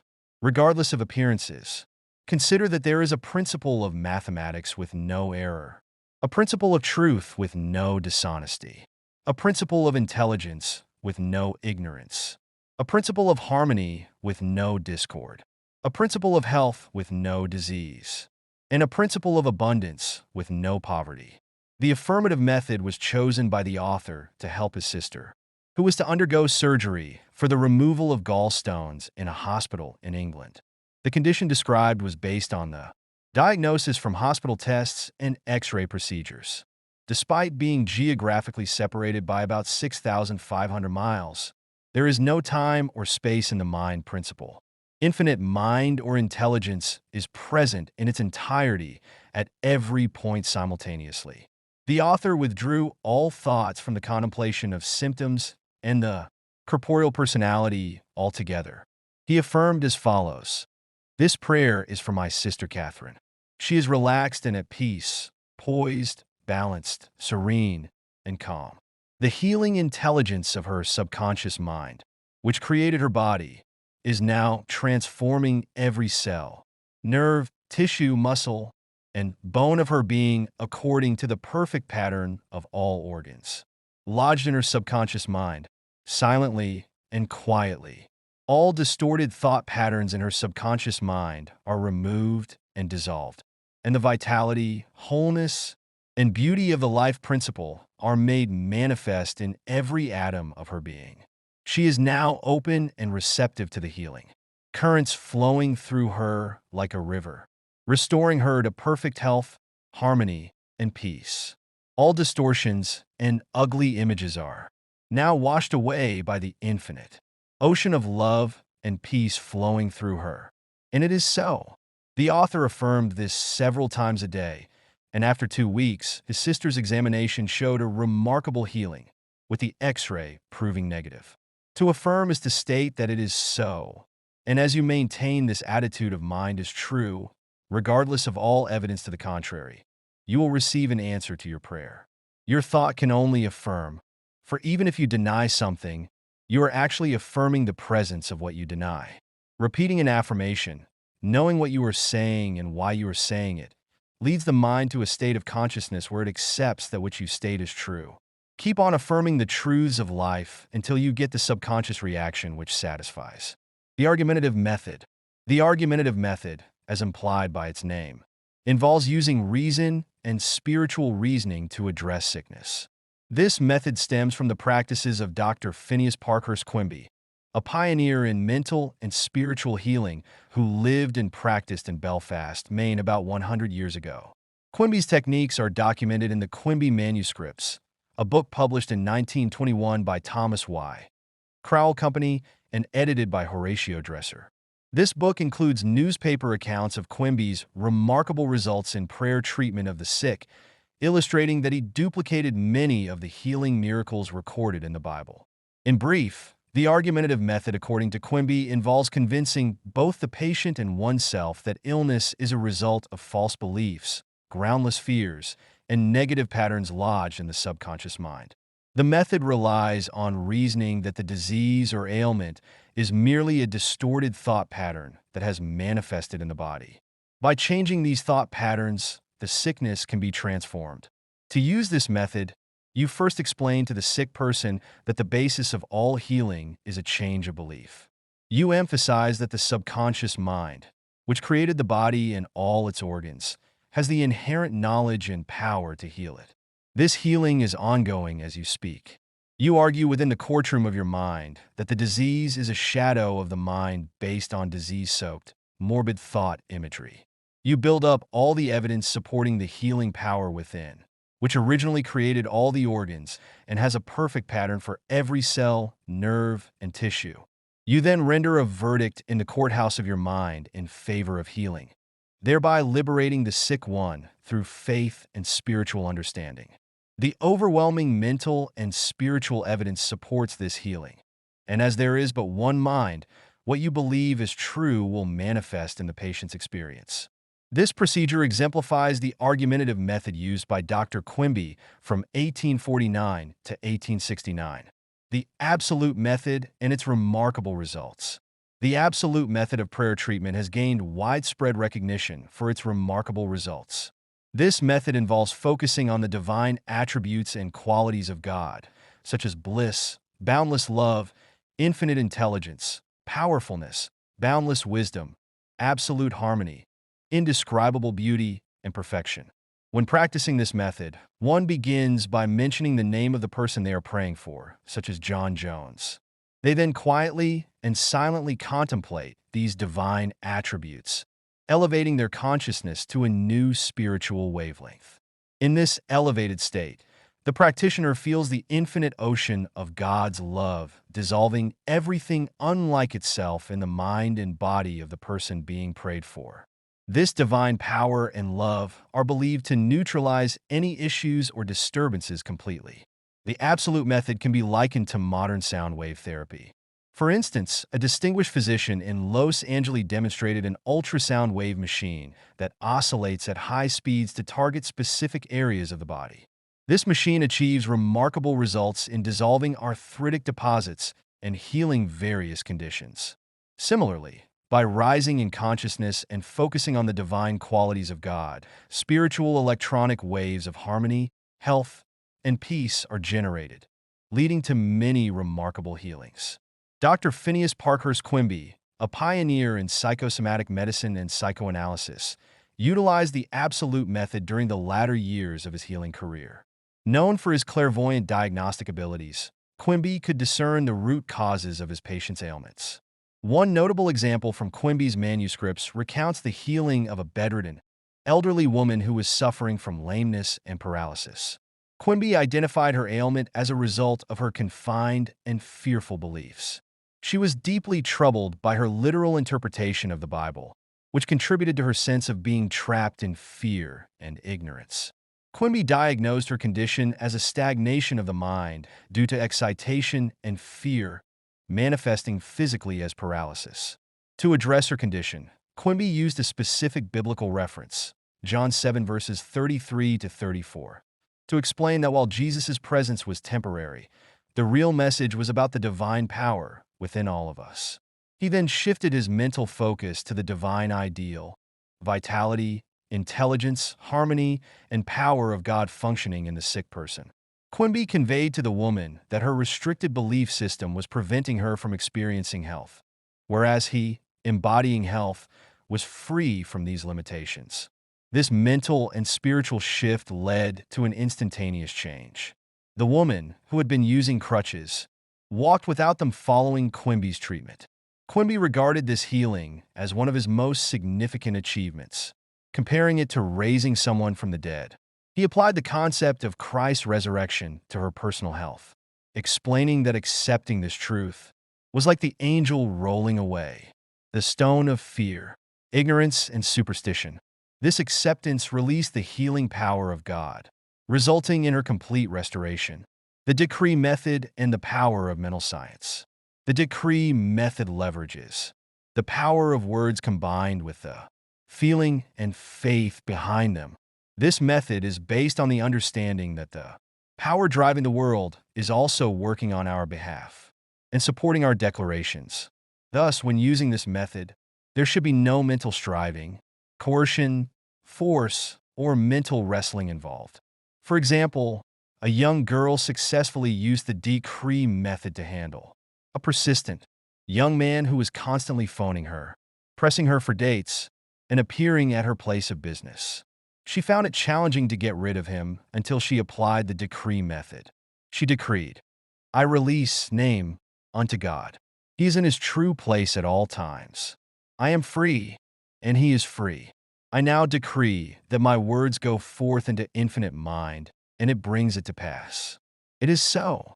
According to her, the young man vanished and she never saw him again, describing it as though the ground swallowed him up. This demonstrates how the power of a decree, supported by faith, can affect change. The principle behind this is rooted in the biblical verse, "Thou shalt decree a thing, and it shall be established unto thee, and the light shall shine upon thy ways." Job 22, verse 28. Your desire acts as your prayer. By picturing the fulfillment of your desire and feeling its reality, you will experience the joy of answered prayer. Approach your goals with the ease of mental science, aiming for radiant health, success, and happiness through your thoughts. Experiment scientifically with mental techniques to prove that there is always a direct response from the infinite intelligence of your subconscious mind to your conscious thinking. Feel the joy and restfulness of anticipating the accomplishment of your desires. Any mental picture you hold in your mind is the substance of things hoped for and the evidence of things not seen. A mental picture, backed by faith, is powerful and can be brought to pass by your subconscious. To affirm is to declare that something is so. By maintaining this mindset as true, regardless of contrary evidence, you will receive an answer to your prayer. Generate electronic waves of harmony, health, and peace by focusing on the love and glory of God. What you decree and feel is true will manifest, so decree harmony, health, peace, and abundance in your life. Chapter 7. The Tendency of the Subconscious Mind. Over 90% of your mental life is subconscious, so men and women who fail to make use of this marvelous power live within very narrow limits. Your subconscious processes are always lifeward and constructive. Your subconscious is the builder of your body and maintains all its vital functions. It is on the job 24 hours a day and never sleeps. It is always trying to help and preserve you from harm. Your subconscious mind is in touch with infinite life and boundless wisdom, and its impulses and ideas are always lifeward. The great aspirations, inspirations, and visions for a grander and nobler life spring from the subconscious. Your deepest convictions are those you cannot argue about rationally, because they do not come from your conscious mind. They come from your subconscious mind. Your subconscious speaks to you in intuitions, impulses, hunches, intimations, urges, and ideas, always telling you to rise, transcend, grow, advance, adventure, and move forward to greater heights. The urge to love, to save the lives of others, comes from the depths of your subconscious. For example, during the Great San Francisco earthquake and fire of April 18th, 1906, invalids and cripples who had been confined to bed for long periods rose up and performed some of the most amazing feats of bravery and endurance, once the intense desire welled up within them to save others at all costs. Their subconscious responded accordingly. Great artists, musicians, poets, speakers, and writers tune in with their subconscious powers and become animated and inspired. For example, Robert Louis Stevenson, before he went asleep, used to charge his subconscious with the task of evolving stories for him while he slept. He was accustomed to ask his subconscious to give him a good marketable thriller when his bank account was low. Stevenson said that the intelligence of his deeper mind gave him the story piece by piece, like a cereal. This shows how your subconscious will speak lofty and wise sayings through you, of which your conscious mind knows nothing. Mark Twain confided to the world on many occasions that he never worked in his life. All his humor and all his great writings were due to the fact that he tapped into the inexhaustible reservoir of his subconscious mind. The two systems may work separately or synchronously. Judge Thomas Troward says, the vagus nerve passes out of the cerebral region as a portion of the voluntary system, and through it, we control the vocal organs. Then it passes onward to the thorax, sending out branches to the heart and lungs. Finally, passing through the diaphragm, it loses the outer coating which distinguishes the nerves of the voluntary system and becomes identified with those of the sympathetic system, forming a connecting link between the two and making man physically a single entity. Similarly, different areas of the brain indicate their connection with the objective and subjective activities of the mind, respectively. Speaking in a general way, we may assign the frontal portion of the brain to the former and the posterior portion to the latter, while the intermediate portion partakes of the character of both. A simple way of looking at the mental and physical interaction is to realize that your conscious mind grasps an idea, which induces a corresponding vibration in your voluntary system of nerves. This, in turn, causes a similar current to be generated in your involuntary system of nerves, thus handing the idea over to your subconscious mind, which is the creative medium. This is how your thoughts become things. Every thought entertained by your conscious mind and accepted as true is sent by your brain to your solar plexus, the brain of your subconscious mind, to be made into your flesh and brought forth into your world as a reality. There is an intelligence that takes care of your body. When you study the cellular system and the structure of the organs such as the eyes, ears, heart, liver, bladder, etc., you learn they consist of groups of cells that form a group intelligence, whereby they function together, take orders, and carry them out to conduct the functions at the suggestion of the master mind, your conscious mind. A careful study of the single-celled organism shows you what goes on in your complex body.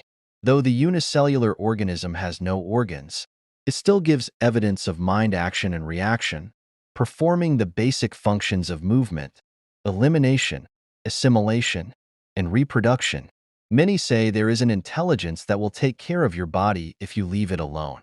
That is true, but the difficulty is that the conscious mind often interferes with its five-sense evidence, based on outer appearances, leading to the sway of false beliefs, fears, and mere opinions. When fear, false beliefs, and negative patterns are made to register in your subconscious mind through psychological and emotional conditioning, there is no other course open to the subconscious mind, except to act on the blueprint specifications offered to it. The interaction of your conscious and subconscious mind requires a similar interaction between the corresponding systems of nerves. The cerebral spinal system is the organ of the conscious mind, and the sympathetic system is the organ of the subconscious mind. The cerebral spinal system is the channel through which you receive conscious perception by means of your five physical senses and exercise control over the movement of your body. This system has its nerves in the brain, and it is the channel of your volitional and conscious mental action. The sympathetic system, sometimes referred to as the involuntary nervous system, has its center in a ganglionic mass at the back of the stomach known as the solar plexus. It is sometimes spoken of as the abdominal brain. This system is the channel of that mental action which unconsciously supports the vital functions of the body. The two systems may work separately or synchronously. Judge Thomas Troward says, the vagus nerve passes out of the cerebral region as a portion of the voluntary system, and through it we control the vocal organs. Then it passes onward to the thorax, sending out branches to the heart and lungs. Finally, passing through the diaphragm, it loses the outer coating which distinguishes the nerves of the voluntary system and becomes identified with those of the sympathetic system, thus forming a connecting link between the two and making the man physically a single entity. Similarly, different areas of the brain indicate their connection with the objective and subjective activities of the mind, respectively. In general terms, we may assign the frontal portion of the brain to the former and the posterior portion to the latter, while the intermediate portion partakes of the character of both. A simple way of looking at the mental and physical Interaction is to realize that your conscious mind grasps an idea, which induces a corresponding vibration in your voluntary system of nerves. This, in turn, causes a similar current to be generated in your involuntary system of nerves, thus handing the idea over to your subconscious mind, which is the creative medium. This is how your thoughts become things. Every thought entertained by your conscious mind and accepted as true is sent by your brain to your solar plexus, the brain of your subconscious mind, to be made into your flesh and to be brought forth into your world as a reality. There is an intelligence which takes care of your body. When you study the cellular system and the structure of organs such as the eyes, ears, heart, liver, bladder, etc., you learn they consist of groups of cells which form a group intelligence. This allows them to function together, take orders, and carry them out at the suggestion of the mastermind, the conscious mind. A careful study of single-celled organisms shows you what goes on in your complex body. Though the monocellular organism has no organs, it still gives evidence of mind action and reaction, performing the basic functions of movement, assimilation, and elimination. Many say there is an intelligence that will take care of your body if you leave it alone. That is true, but the difficulty is that the conscious mind always interferes with its five sense evidence, based on outer appearances, leading to the sway of false beliefs, fears, and mere opinion. When fear, false beliefs, and negative patterns are made to register in your subconscious mind through psychological and emotional conditioning, there is no other course open to the subconscious mind except to act on the blueprint specifications offered to it. A young man who attended my lectures on the healing power of the subconscious mind had severe eye trouble, which his doctor said necessitated an operation. He said to himself, "My subconscious made my eyes, and it can heal me." Each night, as he went to sleep, he entered into a drowsy, meditative state, akin to sleep. His attention was immobilized and focused on the eye doctor. He imagined the doctor was in front of him, and he plainly heard, or imagined he heard, the doctor saying to him, "A miracle has happened." He repeated this over and over again, every night for perhaps 5 minutes or so before going to sleep.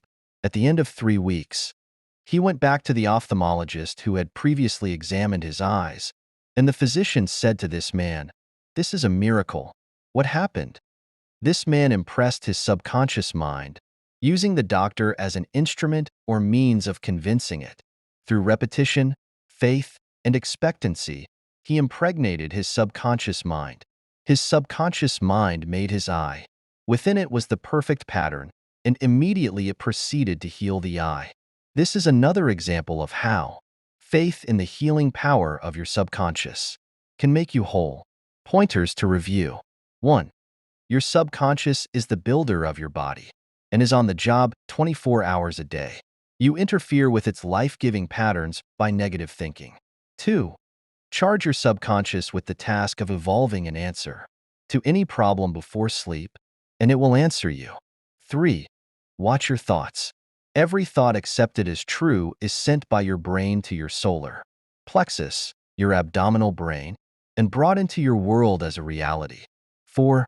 Know that you can remake yourself by giving a new blueprint to your subconscious mind. 5. The tendency of your subconscious is always lifeward. Your job is to feed your subconscious mind with premises that are true.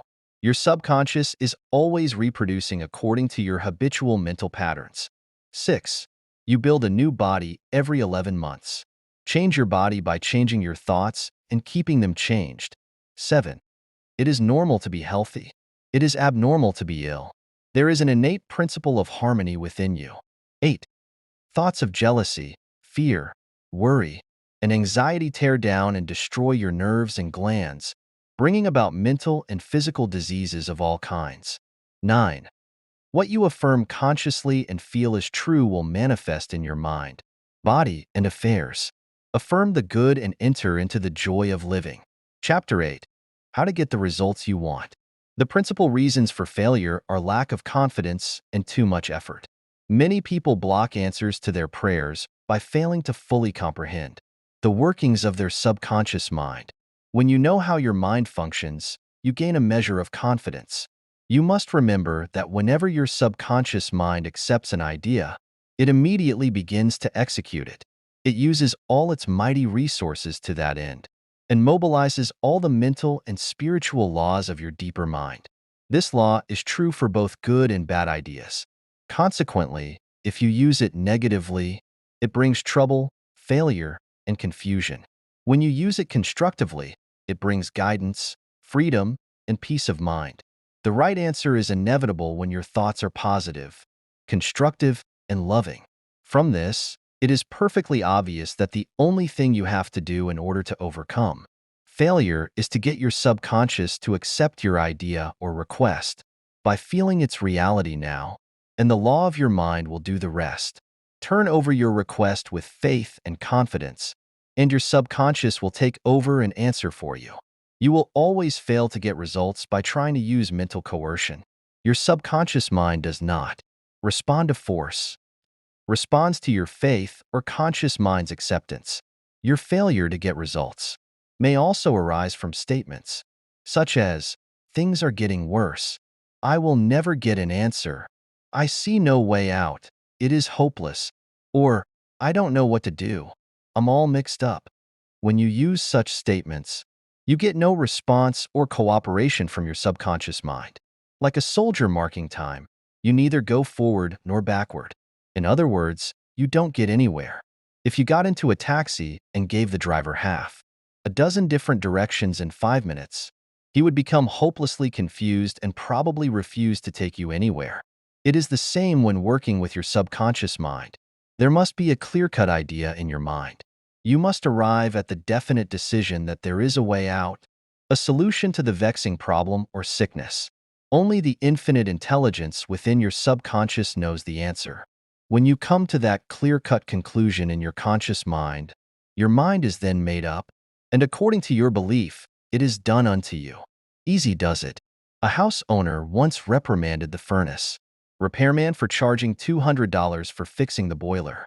The mechanic said, "I charge 5 cents for the missing bolt and $199.95 for knowing what was wrong."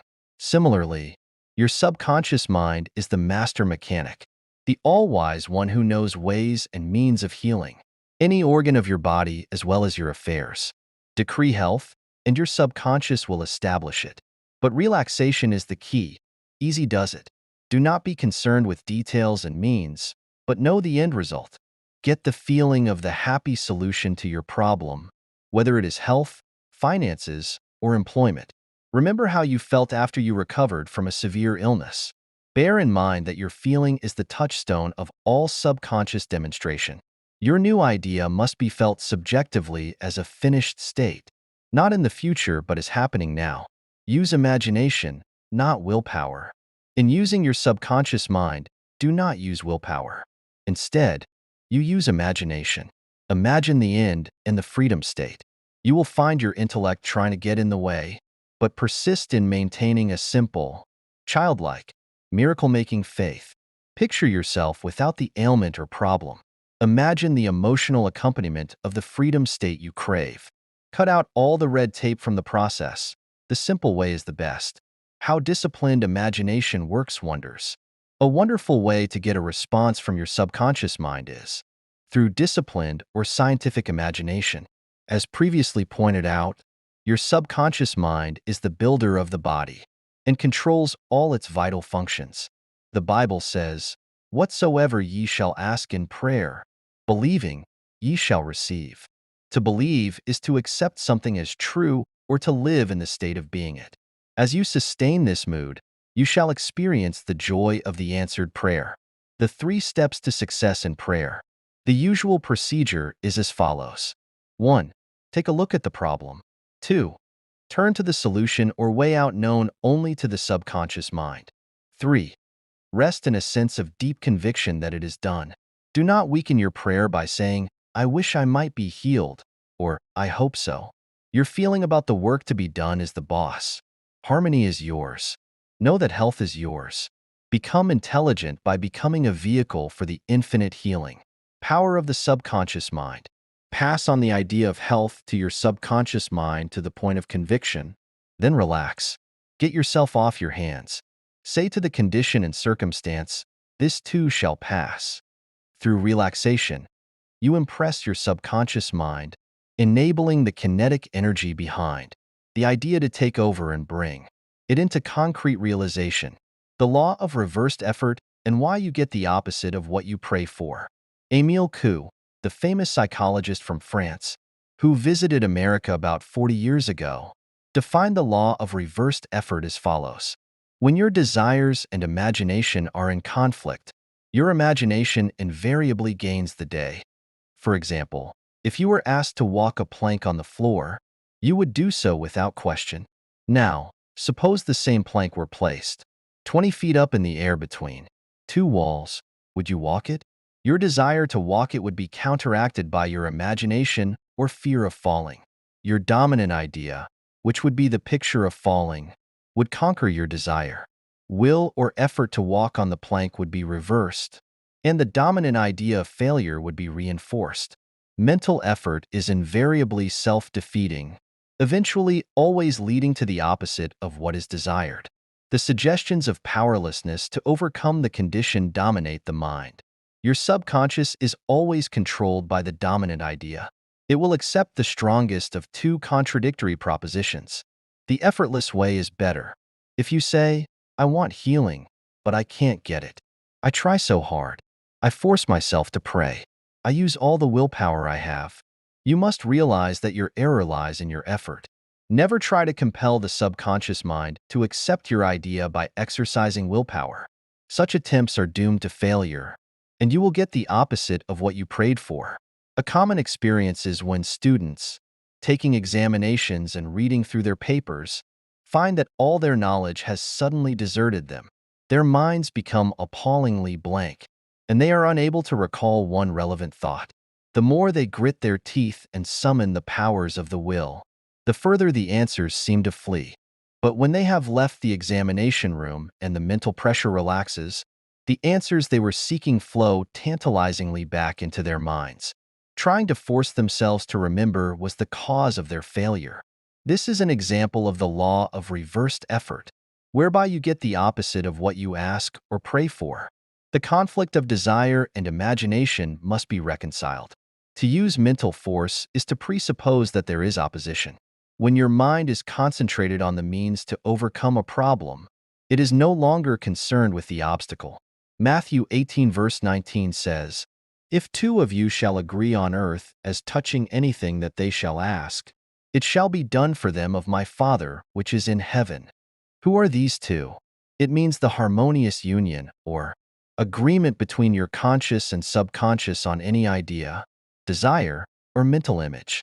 When there is no longer any quarrel in either part of your mind, your prayer will be answered.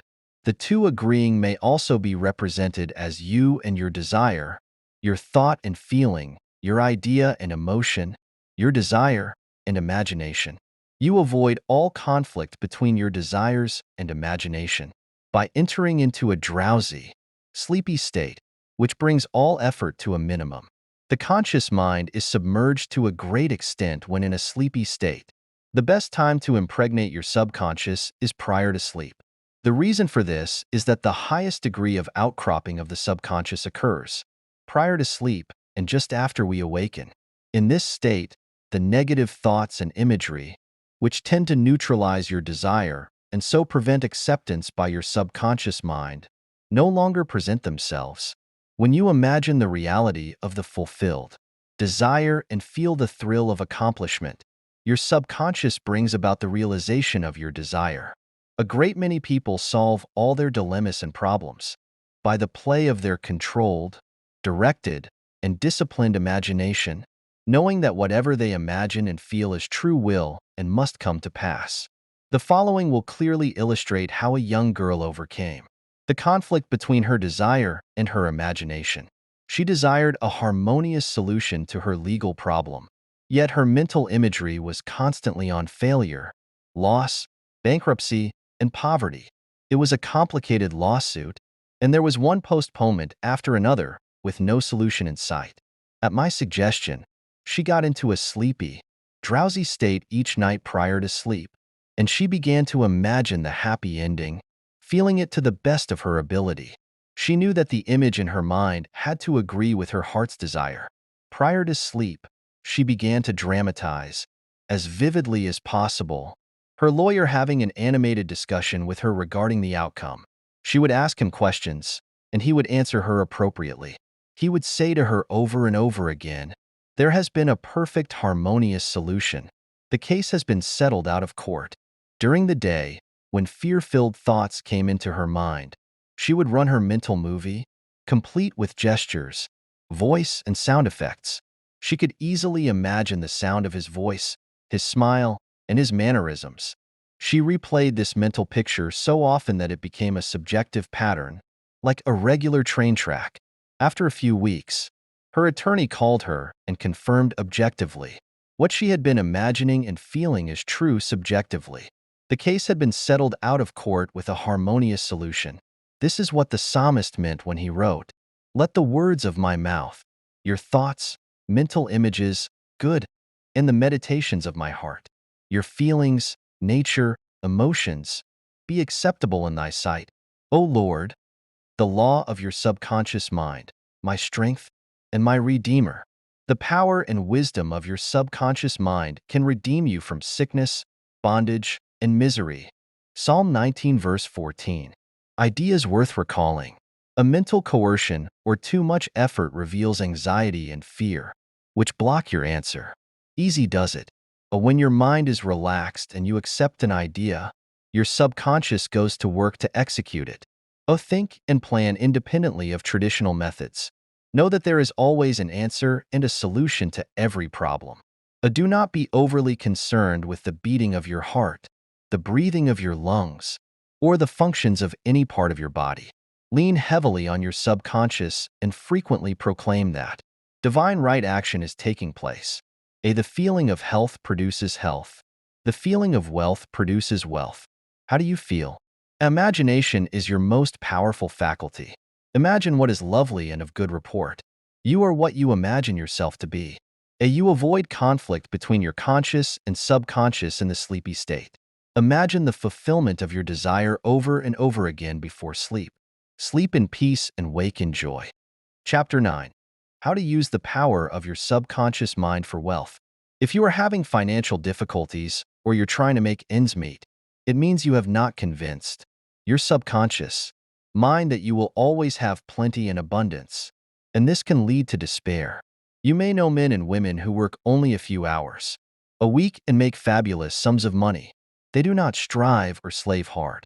Do not believe the story that the only way you can become wealthy is by the sweat of your brow and hard labor. It is not so. The effortless way of life is the best. Do the thing you love to do and do it for the joy and thrill of it. I know an executive in Los Angeles who receives a salary of $75,000 yearly. Last year, he went on a 9-month cruise, seeing the world and its beauty spots. He said to me that he had succeeded in convincing his subconscious mind that he is worth that much money. He told me that many men in his organization, earning about $100 a week, knew more about the business than he did and could manage it better, but they had no ambition, no creative ideas, and were not interested in the wonders of their subconscious mind. Wealth is of the mind. Wealth is simply a subconscious conviction on the part of the individual. You will not become a millionaire by saying, "I am a millionaire, I am a millionaire." You will grow into a wealth consciousness by building into your mentality the idea of wealth and abundance. The trouble with most people is that they have no invisible means of support. When business falters, the stock market drops, or they lose their investments, they seem helpless. The reason for such insecurity is that they do not know how to tap into the subconscious mind. They are unacquainted with the inexhaustible storehouse within.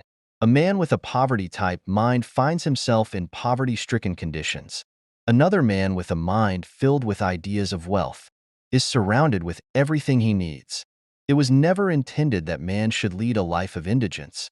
You can have wealth, everything you need, and plenty to spare. Your words have the power to cleanse your mind of wrong ideas. and to instill the right ideas in their place. The ideal method for building wealth consciousness. Perhaps you are saying, as you read this chapter, I need wealth and success. Here's what you do. Repeat to yourself, for about 5 minutes, 3 or 4 times a day, wealth, success. These words have tremendous power. They represent the inner power of the subconscious mind.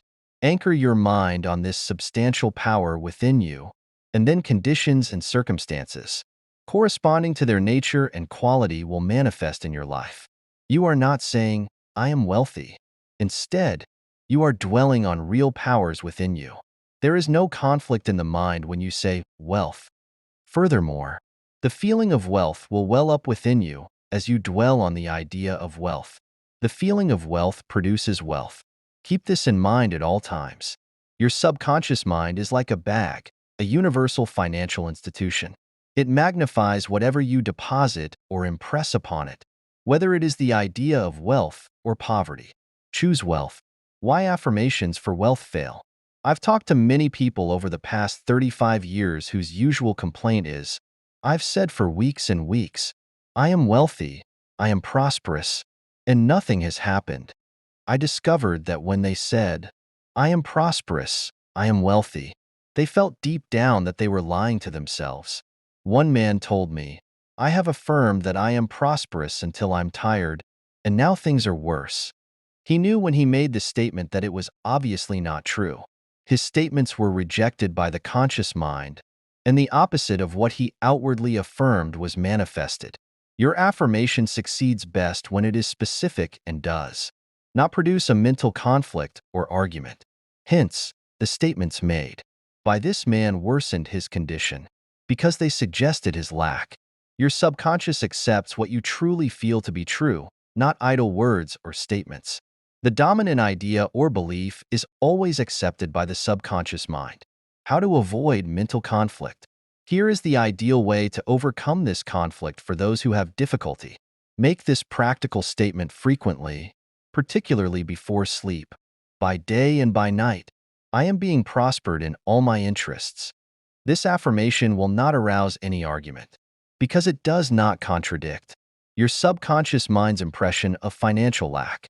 I suggested to a businessman whose sales and finances were low, and who was greatly worried, that he sit down in his office, become quiet, and repeat this statement over and over again.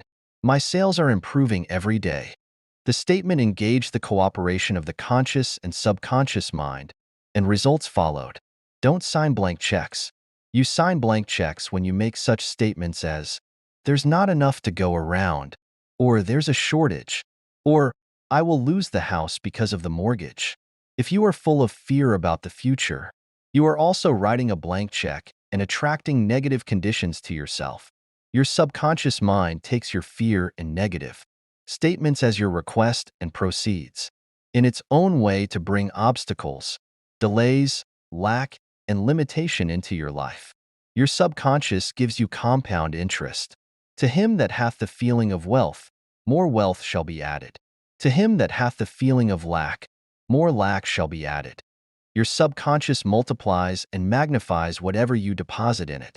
Every morning, as you awaken, deposit thoughts of prosperity, success, wealth, and peace. Dwell upon these concepts. Keep your mind busy with them as often as possible. These constructive thoughts will find their way as deposits in your subconscious mind and bring forth abundance and prosperity. Why nothing happened? You may say, I did that and nothing happened. You did not get results because you indulged in fear thoughts, perhaps 10 minutes later, and neutralized the good you had affirmed. When you place a seed in the ground, you do not dig it up. You let it take root and grow. For example, if you start to say, I shall not be able to make that payment, stop mid-sentence and dwell on a constructive statement like, by day and by night, I am prospered in all my ways. True source of wealth. Your subconscious mind is never short of ideas. There are within it an infinite number of ideas, ready to flow into your conscious mind and appear as cash in your pocketbook in countless ways. This process will continue regardless of whether the stock market goes up or down, or the dollar drops in value. Your wealth is never truly dependent on bonds, stocks, or money in the bank. These are merely symbols. Wealth is always circulating in your life, regardless of the form it takes. Trying to make ends meet and the real cause. Some people claim they are always trying to make ends meet. They seem to struggle to meet their obligations. Have you ever listened to their conversations? Often, their conversation runs along this vein. They are constantly condemning those who have succeeded in life. They say things like, "Oh, that fellow has a racket," or "He's ruthless," or "He's a crook." This is why they lack. They are condemning the very thing they desire. A common stumbling block to wealth. There is one emotion that causes a lack of wealth in the lives of many: envy. If you see a competitor depositing large sums of money in the bank, and you have only a meager amount, does it make you envious? The way to overcome this is to say to yourself, "Isn't it wonderful? I rejoice in that man's prosperity. I wish him greater and greater wealth." Rubbing out a great mental block to wealth. If you're worried about someone who you claim is making money dishonestly, cease worrying about him. Such a person is using the law of mind negatively, and the law will take care of him. Be careful not to criticize, for the reasons previously mentioned. Remember, the block to wealth is in your own mind. You can now destroy that block by getting on good mental terms with everyone. Sleep and grow rich. As you go to sleep at night, practice the following technique. Repeat the word wealth quietly, easily, and feelingly. Do this over and over again, just like a lullaby. Lull yourself to sleep with the word wealth, and you will be amazed at the result. Wealth will flow to you in avalanches of abundance. This is another example of the magic power of your subconscious mind. Serve yourself with the powers of your mind. 1. Decide to be wealthy the easy way, with the infallible aid of your subconscious mind. 2. Trying to accumulate wealth by the sweat of your brow is one way. To become the richest man in the graveyard, you do not have to strive or slave hard. 3. Wealth is a subconscious conviction. Build into your mentality the idea of wealth. 4. The trouble with most people is that they have no invisible means of support. 5. Repeat the word wealth to yourself slowly and quietly for about 5 minutes prior to sleep, and your subconscious will bring wealth into your experience. 6. The feeling of wealth produces wealth. Keep this in mind at all times. 7. Your conscious and subconscious minds must agree. Your subconscious accepts what you truly feel to be true. 8.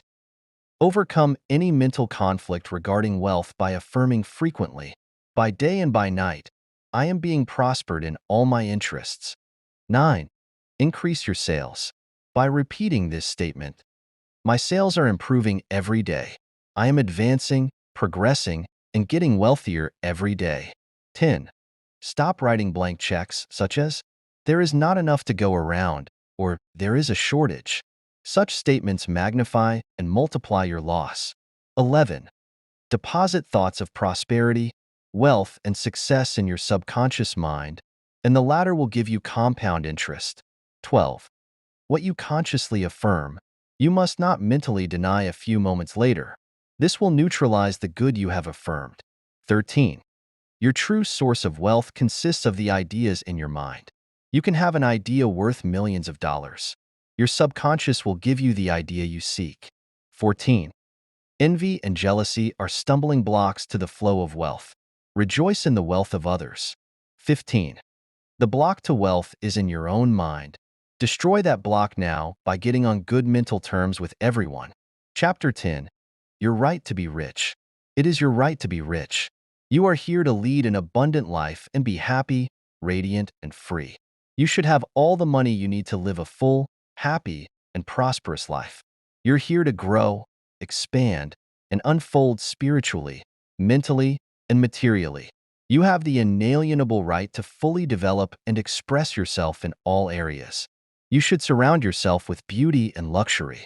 Why be satisfied with just enough when you can enjoy the riches of your subconscious mind? In this chapter, you will learn to make friends with money and understand that you should always have a surplus. Your desire to be rich is a desire for a fuller, happier, more wonderful life. It is a cosmic urge. It is not only good but very good. Money is a symbol of exchange. It means not only freedom from want but also beauty, luxury, abundance, and refinement. It is a symbol of the economic health of a nation. When blood circulates freely in your body, you are healthy. Likewise, when money circulates freely in your life, you are economically healthy. When people hoard money, put it away in tin boxes, and become filled with fear, there is economic illness. Money has taken many forms as a medium of exchange throughout the centuries, such as salt, beads, and trinkets. In early times, wealth was determined by the number of sheep or oxen a person had.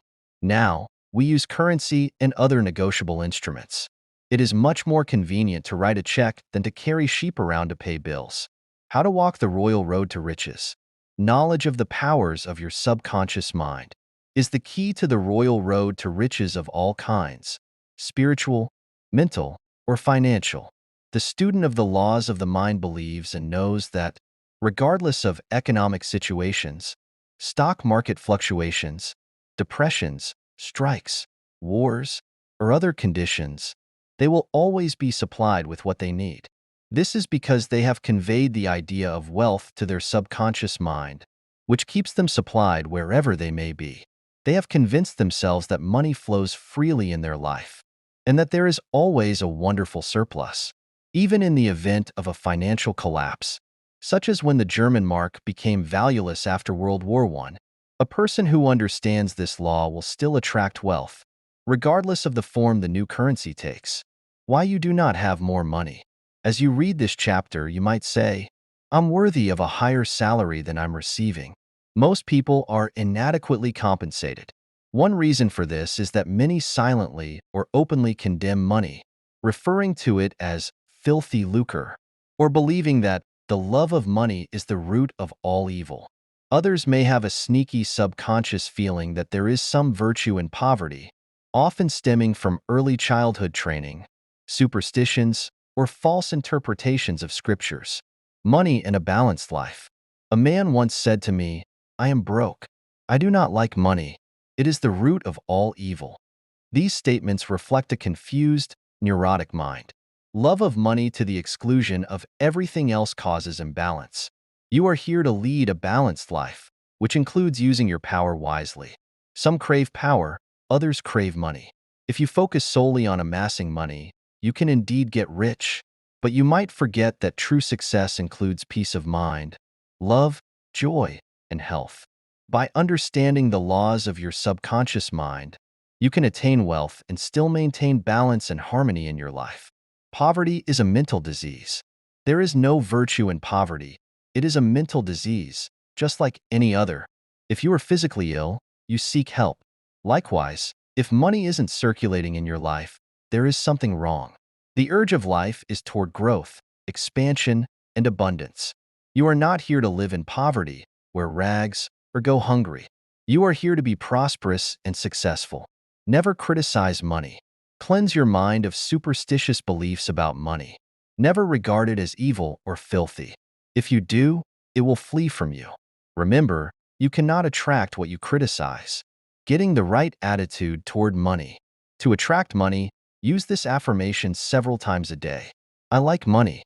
I love it. I use it wisely, constructively, and judiciously. Money is constantly circulating in my life. I release it with joy, and it returns to me multiplied in wonderful ways. How the scientific thinker looks at money. Gold, silver, lead, copper, or iron are not evil. All evil comes from ignorance, false interpretations of life, or the misuse of the subconscious mind. Physicists and chemists know that the only difference between metals is the number and motion of their electrons. Through science, we can even change one metal into another. Money, like any other element, is neutral. It's how we use it that matters. How to attract the money you need. Many years ago, I met a young boy in Australia who wanted to become a doctor but had no money. I explained to him how a seed planted in the soil attracts everything necessary for its growth. I told him to plant the idea of being a doctor in his subconscious mind, and it would attract the means to achieve his goal. He imagined a medical diploma on the wall, with his name on it every night. Before he went to sleep, after 4 months, a doctor took a liking to him, employed him, and eventually paid for his medical school. Today, that boy is a prominent doctor in Montreal. Why some men do not get a raise in pay? If you silently resent being underpaid or feel unappreciated, you are subconsciously severing ties with your organization. Your negative thoughts will eventually manifest in your dismissal as your subconscious mind responds to the thoughts you entertain.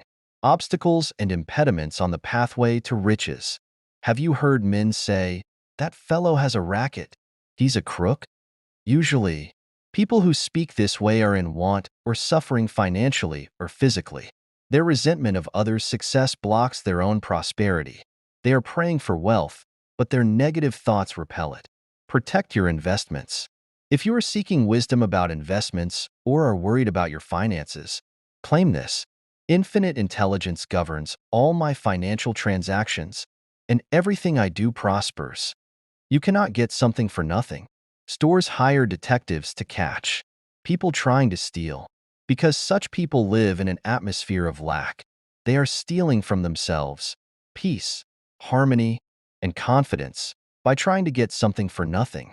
Understanding and applying the powers of the subconscious mind will bring them wealth and constant supply. Your constant supply of money.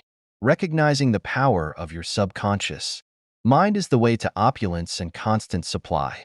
Accept abundance in your mind, and it will manifest in your life. Affirm daily. I am one with the infinite riches of my subconscious mind. It is my right to be rich, happy, and successful. Money flows to me freely, copiously, and endlessly. Steps to wealth. 1.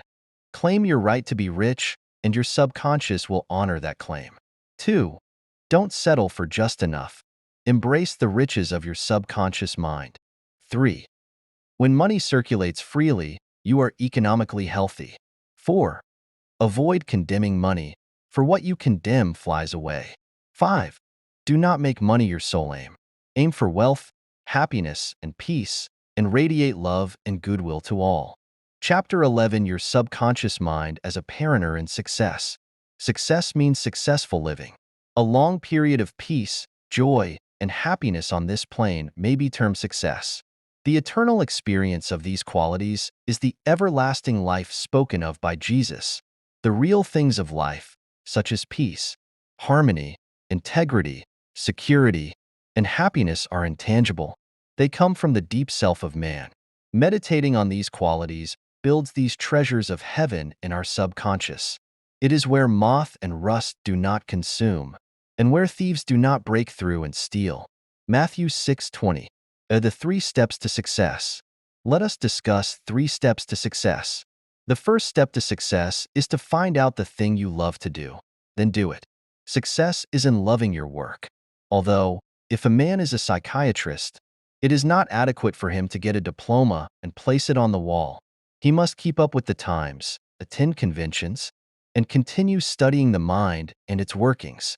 The successful psychiatrist visits clinics and reads the latest scientific articles. In other words, he is informed in the most advanced methods of alleviating human suffering. The successful psychiatrist or doctor must have the interest of his patients at heart. Someone may say, "How can I put the first step into operation? I do not know what I should do." In such a case, pray for guidance as follows. The infinite intelligence of my subconscious mind reveals to me my true place in life. Repeat this prayer quietly, positively, and lovingly to your deeper mind. As you persist with faith and confidence, the answer will come to you as a feeling, a hunch, or a tendency in a certain direction. It will come to you clearly and in peace, and as an inner silent awareness. The second step to success is to specialize in some particular branch of work and know more about it than anyone else. For example, if a young man chooses chemistry as his profession, he should concentrate on one of the many branches in this field. He should give all of his time and attention to his chosen specialty.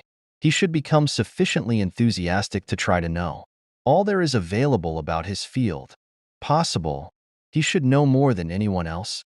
The young man should become ardently interested in his work and should desire to serve the world. He that is greatest among you, let him become your servant. There is a great contrast in this attitude of mind in comparison to that of the man who only wants to make a living or just get by. Getting by is not true success. Man's motive must be greater, nobler, and more altruistic. He must serve others, thereby casting his bread upon the waters.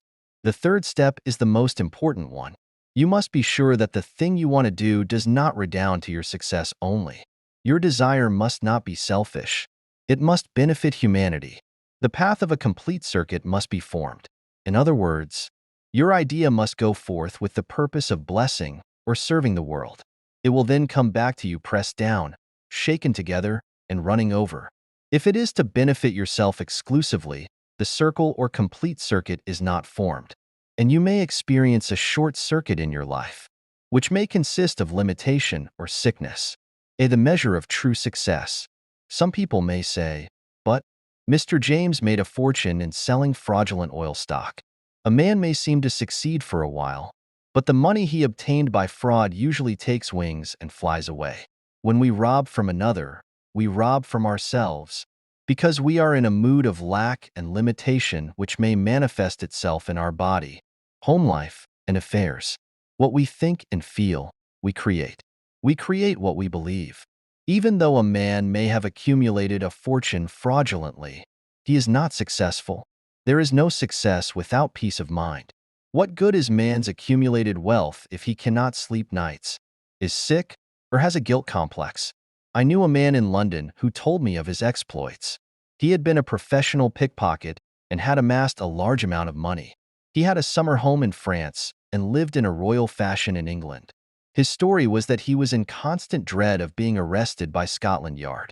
He had many inner disorders which were undoubtedly caused by his constant fear and deep-seated guilt complex. He knew he had done wrong. This deep sense of guilt attracted all kinds of trouble to him. Subsequently, he voluntarily surrendered to the police and served a prison sentence. After his release from prison, he sought psychological and spiritual counsel and became transformed. He went to work and became an honest, law-abiding citizen. He found what he loved to do and was happy. A successful person loves his work and expresses himself fully. Success is contingent upon a higher ideal than the mere accumulation of riches. The man of success is the man who possesses great psychological and spiritual understanding. Many of the great industrialists today depend upon the correct use of their subconscious minds for their success. There was an article published some years ago about Flagler, an oil magnate. He admitted that the secret of his success was his ability to see a project in its completion. For instance, in his case, he closed his eyes, imagined a big oil industry, saw trains running on tracks, heard whistles blowing, and saw smoke.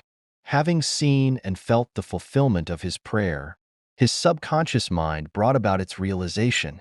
If you imagine an objective clearly, you will be provided with the necessities in ways you know not of, through the wonder-working power of your subconscious mind. In considering the 3 steps to success, you must never forget the underlying power of the creative forces of your subconscious mind. This is the energy in back of all steps in any plan of success. Your thought is creative. Thought fused with feeling becomes a subjective faith or belief, and according to your belief is it done unto you. Matthew 9:29.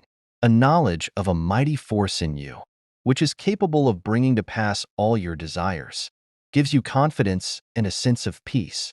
Whatever your field of action may be, you should learn the laws of your subconscious mind. When you know how to apply the powers of your mind, and when you are expressing yourself fully and giving of your talents to others, you are on the sure path to true success. If you are about God's business, or any part of it, God, by His very nature, is for you, so who can be against you? With this understanding, there is no power in heaven or on earth to withhold success from you. How he made his dream come true.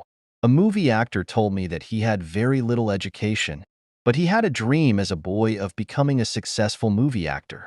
Out in the field mowing hay, driving the cows home, or even when milking them, he said, I would constantly imagine I saw my name in big lights at a large theater.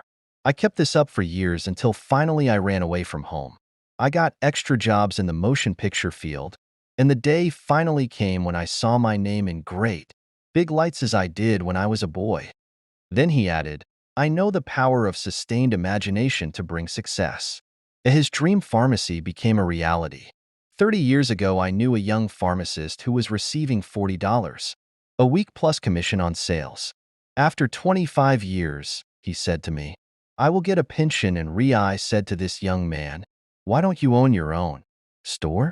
Get out of this place. Raise your sights. Have a dream for your children. Maybe your son wants to be a doctor. Perhaps your daughter desires to be a great musician. His answer was that he had no money. He began to awaken to the fact that whatever he could conceive is true. He could give conception. The first step toward his goal was his awakening to the powers of his subconscious mind, which I briefly elaborated on for his benefit. His second step was his realization that if he could succeed in conveying an idea to his subconscious mind, the latter would somehow bring it to pass. He began to imagine that he was in his own store. He mentally arranged the bottles, dispensed prescriptions, and imagined several clerks in the store waiting on customers. He also visualized a big bank balance. Mentally, he worked in that imaginary store.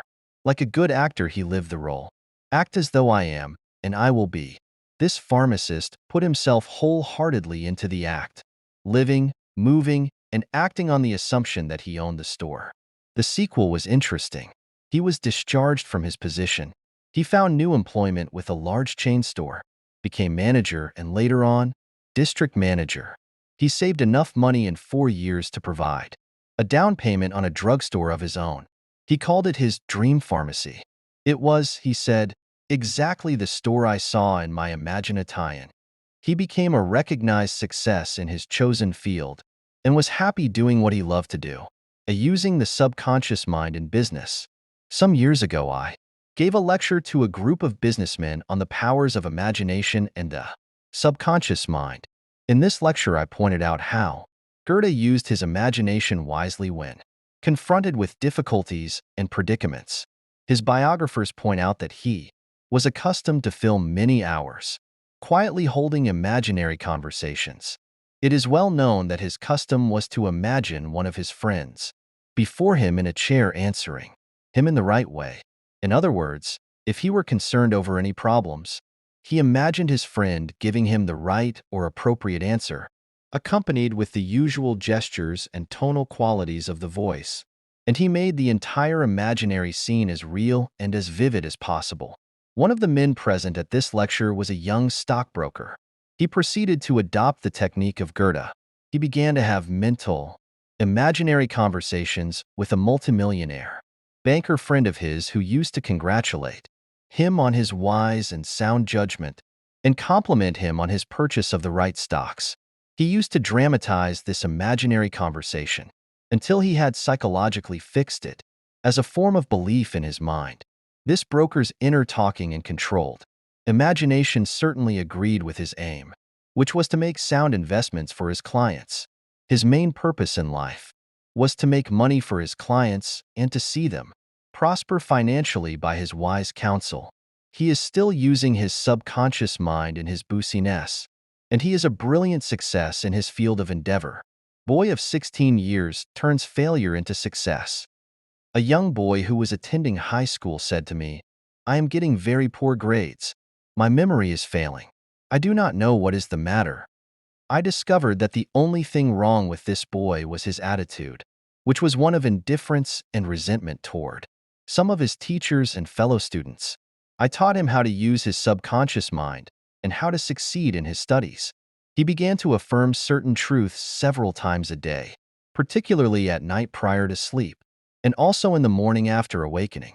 These are the best times to impregnate the subconscious mind. He affirmed as follows, I realize that my subconscious mind is a storehouse of memory. It retains everything I read and hear from my teachers.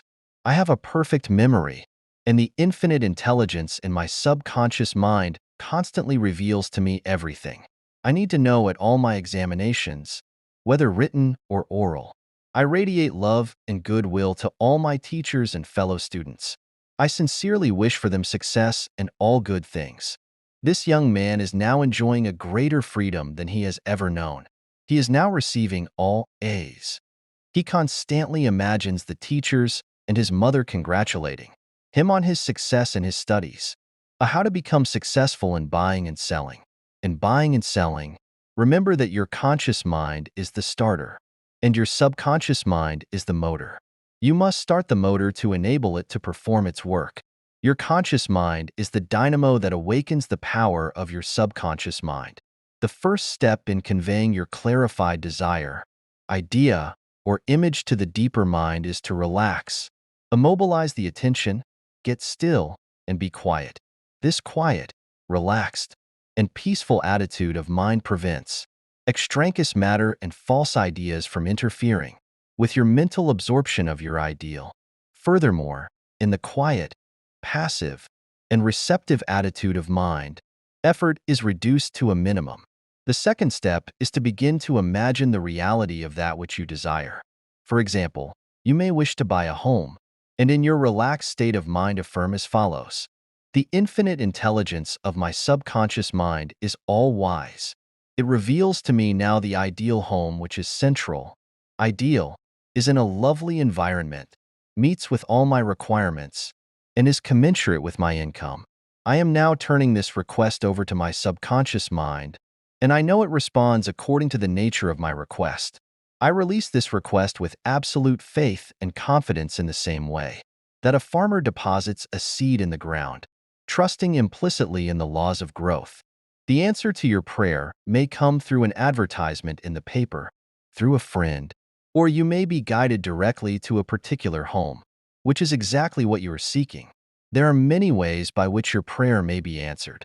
The principal knowledge in which you may place your confidence is that the answer always comes, provided you trust the working of your deeper mind. You may wish to sell a home, land, or any kind of property. In private consultation with real estate brokers, I have told them of the way I sold my own home on Orlando Avenue in Los Angeles. Many of them have applied the technique I used with remarkable and speedy results. I placed a sign which read, "For sale by owner," in the garden in front of my home. The day after, I said to myself as I was going to sleep, "Supposing you sold your house, what would you do?" I answered my own question and I said, I would take that sign down and throw it into the garage. In my imagination, I took hold of the sign, pulled it up from the ground, placed it on my shoulder, went to the garage, threw it on the floor, and said jokingly to the sign, "I don't need you anymore." I felt the inner satisfaction of it all, realizing it was finished. The next day, a man gave me a deposit of $1,000 and said to me, "Take your sign down. We will go into escrow now." Immediately, I pulled the sign up and took it to the garage. The outer action conformed to the inner. There is nothing new about this. As within, so without, meaning according to the image impressed on your subconscious mind, so it is on the objective screen of your life. The outside mirrors the inside. External action follows internal action. Here is another very popular method used in selling homes, land, or any kind of property. Affirm slowly, quietly, and feelingly as follows: infinite intelligence attracts to me the infire port buyer for this home who wants it and who prospers in it. This buyer is being sent to me by the creative intelligence of my subconscious mind, which makes no mistakes. This buyer may look at many other homes, but mine is the only one he wants and will buy, because he is guided by the infinite intelligence within him. I know the buyer is right, the time is right, and the price is right. Everything about it is right. The deeper currents of my subconscious mind are now in operation, bringing both of us together in divine order. I know that it is so. Remember always that what you are seeking is also seeking you. And whenever you want to sell a home or property of any kind, there is always someone who wants what you have to offer. By using the powers of your subconscious mind correctly, you free your mind of all sense of competition and anxiety in buying and selling. How she succeeded in getting what she wanted. There is a young lady who regularly comes to my lectures and classes. She had to change buses 3 times. It took her 1.5 hours each time to come to the lectures. In one lecture, I explained how a young man, who needed a car in his work received one. She went home and experimented as outlined in my lecture. Here is her letter in part, narrating her application of my method and published by her permission. Dear Dr. Murphy, this is how I received a Cadillac car. I wanted one to come to the lectures regularly. In my imagination, I went through the identical process I would go through if I were actually driving a car. I went to the showroom, and the salesman took me for a ride in one. I also drove it several blocks. I claimed the Cadillac car as my own over and over again. I kept the mental picture of getting into the car, driving it, feeling the upholstery, eat, consistently for over 2 weeks. Last week, I drove to your lectures in a Cadillac.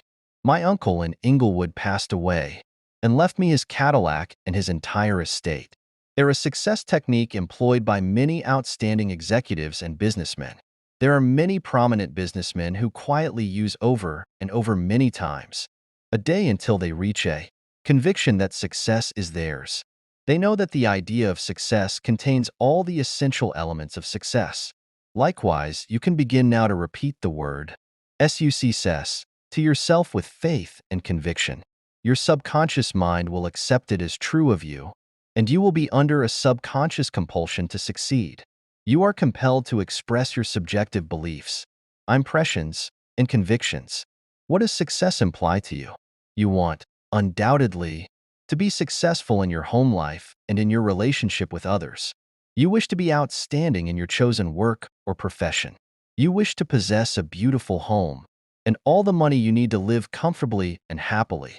You want to be successful in your prayer life and in your contact with the powers of your subconscious mind.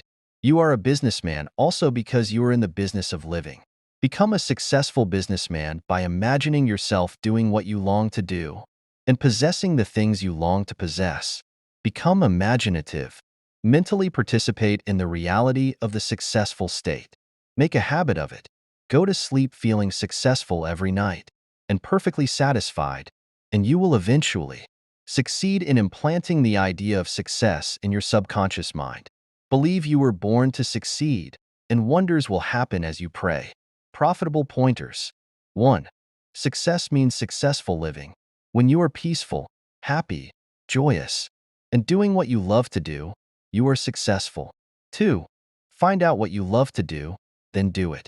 If you don't know your true expression, ask for guidance, and the lead will come.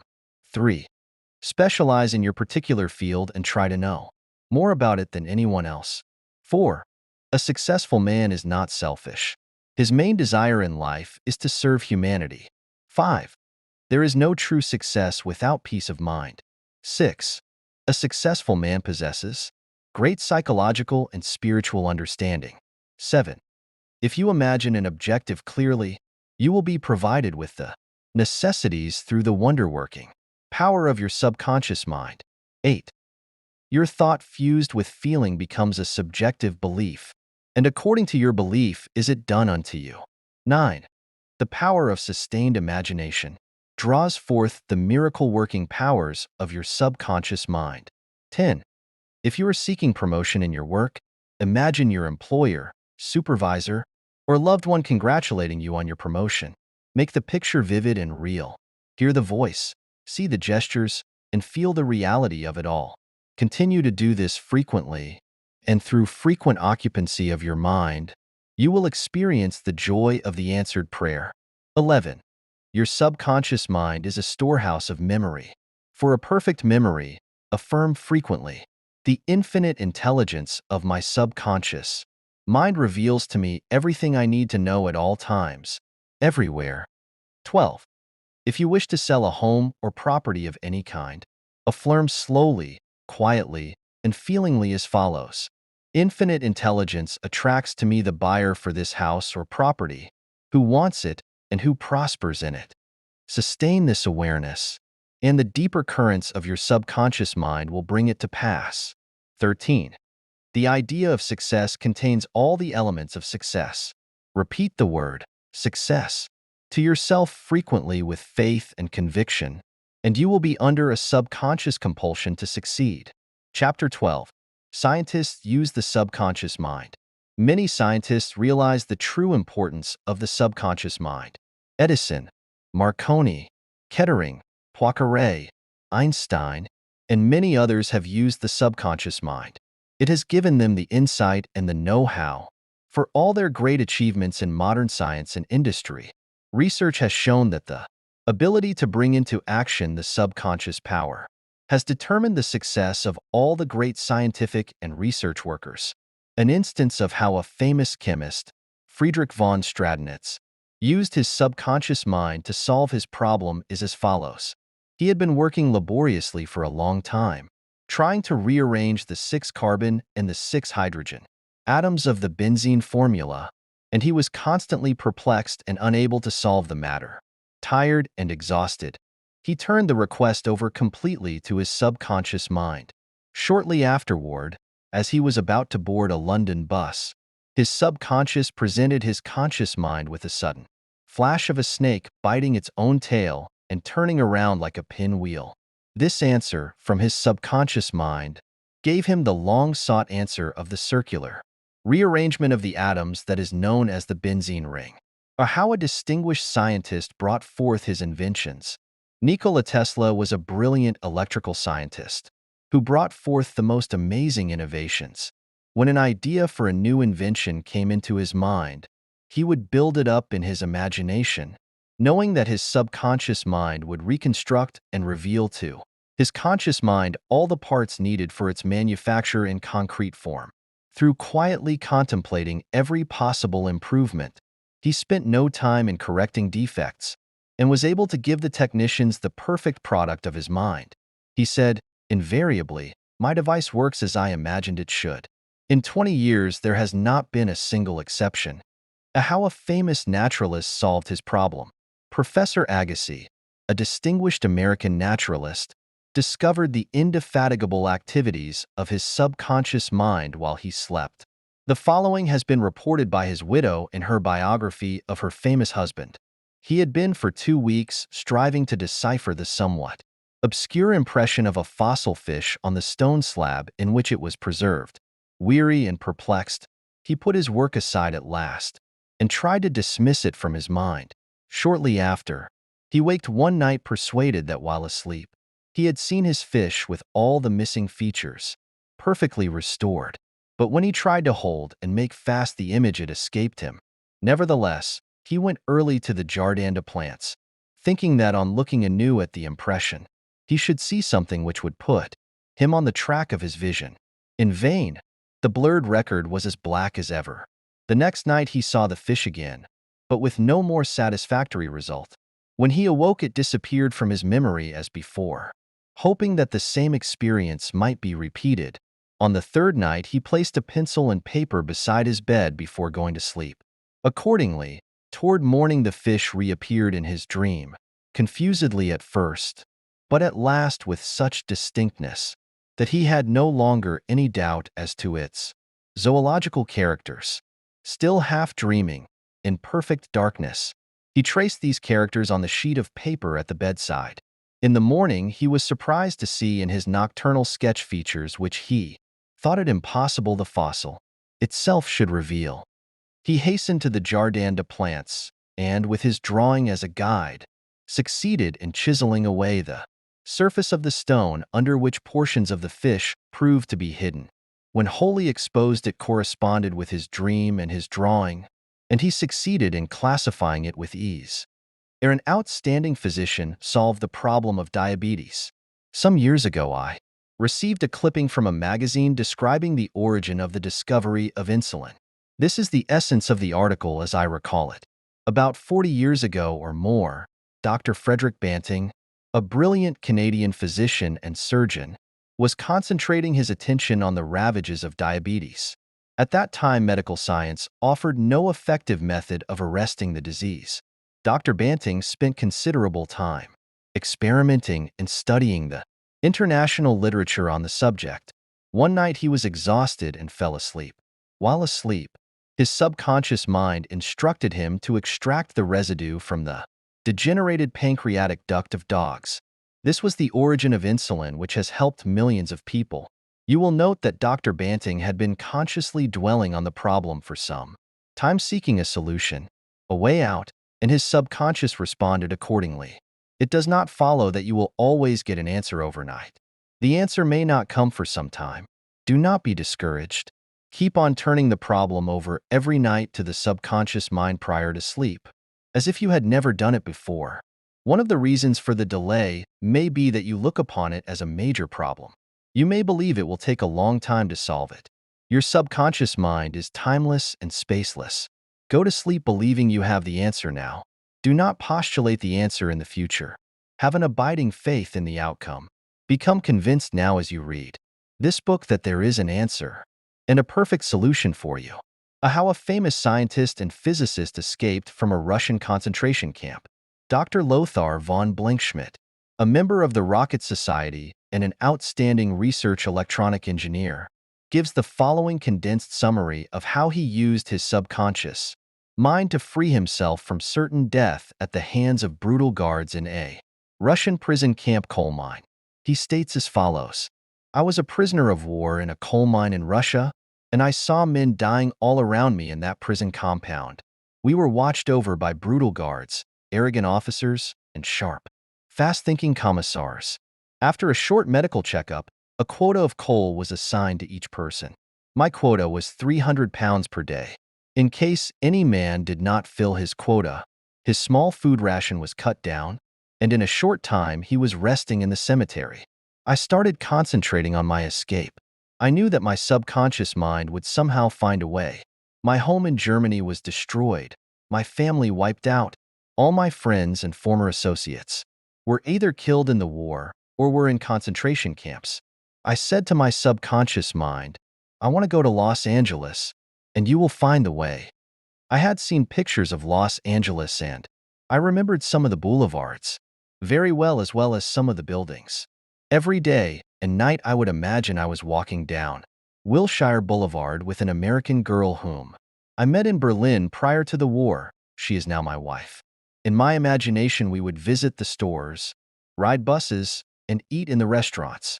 Every night, I made it a special point to drive my imaginary American automobile up and down the boulevards of Los Angeles. I made all this vivid and real. These pictures in my mind were as real and as natural to me as one of the trees outside the prison camp. Every morning, the chief guard would count the prisoners as they were lined up. He would call out 1, 2, 3, eat. And when 17 was called out, which was my number in sequence, I stepped aside. In the meantime, the guard was called away for a minute or so, and on his return, he started by mistake on the next man as number 17. When the crew returned in the evening, the number of men was the same, and I was not missed, and the discovery would take a long time.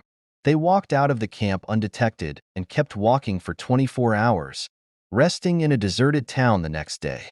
'Twas able to live by fishing and killing some wildlife. I found coal trains going to Poland and traveled on them by night, until finally I reached Poland. With the help of friends, I made my way to Lucerne, Switzerland. One evening at the Palace Hotel, Lucerne, I had a talk with a man and his wife from the United States or Amen. This man asked me if I would care to be a guest at his home in Santa Monica, California. I accepted, and when I arrived in Los Angeles, I found that their chauffeur drove me along Wilshire Boulevard and many other boulevards, which I had imagined so vividly in the long months in the Russian coal mines. I recognized the buildings which I had seen in my mind so often. It actually seemed as if I had been in Los Angeles before. I had reached my goal. I will never cease to marvel at the wonders of the subconscious mind. Truly, it has ways we know not of. These scientists know that their subconscious mind is in memory of everything that has ever transpired. As they study the ancient ruins and fossils, through their imaginative perception, their subconscious mind aids them in reconstructing the ancient scenes. The dead past becomes alive and audible once more. Looking at these ancient temples and studying the pottery, statuary, tools, and household utensils of these ancient times, the scientist tells us of an age when there was no language. Communication was done by grunts, groans, and signs. The keen concentration and disciplined imagination of the scientist awakens the latent powers of his subconscious mind, enabling him to clothe the ancient temples with roofs, and surround them with gardens, pools, and fountains. The fossil remains are clothed with eyes, sinews, and muscles, and they again walk and talk. The past becomes the living present, and we find that in mind there is no time or space. Through disciplined, controlled, and directed imagination, you can be a companion or the most scientific and inspired thinkers of all time. How to receive guidance from your subconscious. When you have what you term a difficult decision to make, or when you fail to see the solution to your problem, begin at once to think constructively about it. If you are fearful and worried, you are not really thinking. True thinking is free from fear. Here is a simple technique you can use to receive guidance on any worry. Quiet the mind and soul the body. Tell the body to relax. It has to obey you.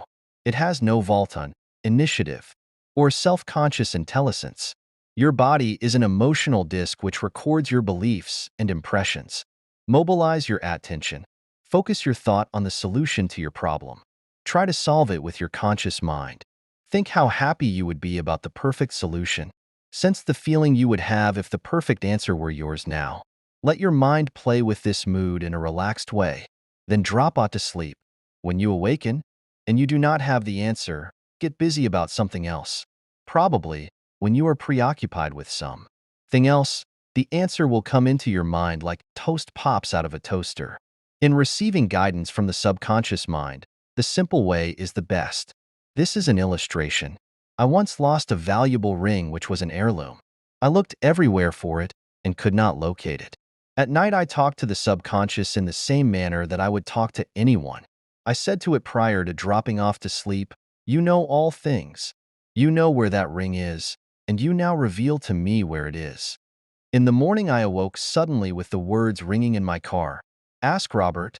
I thought it very strange that I should ask Robert, a young boy about 9 years of age. However, I followed the inner voice of intuition. Robert said, "Oh, yes, I picked it up in the yard while I was playing with the boys. I placed it on the desk in my room. I did not think it worth anything, so I did not say anything about it." The subconscious mind will always answer you if you trust it. His subconscious revealed the location of his father's will. A young man who attends my lectures had this experience. His father died and apparently left no will.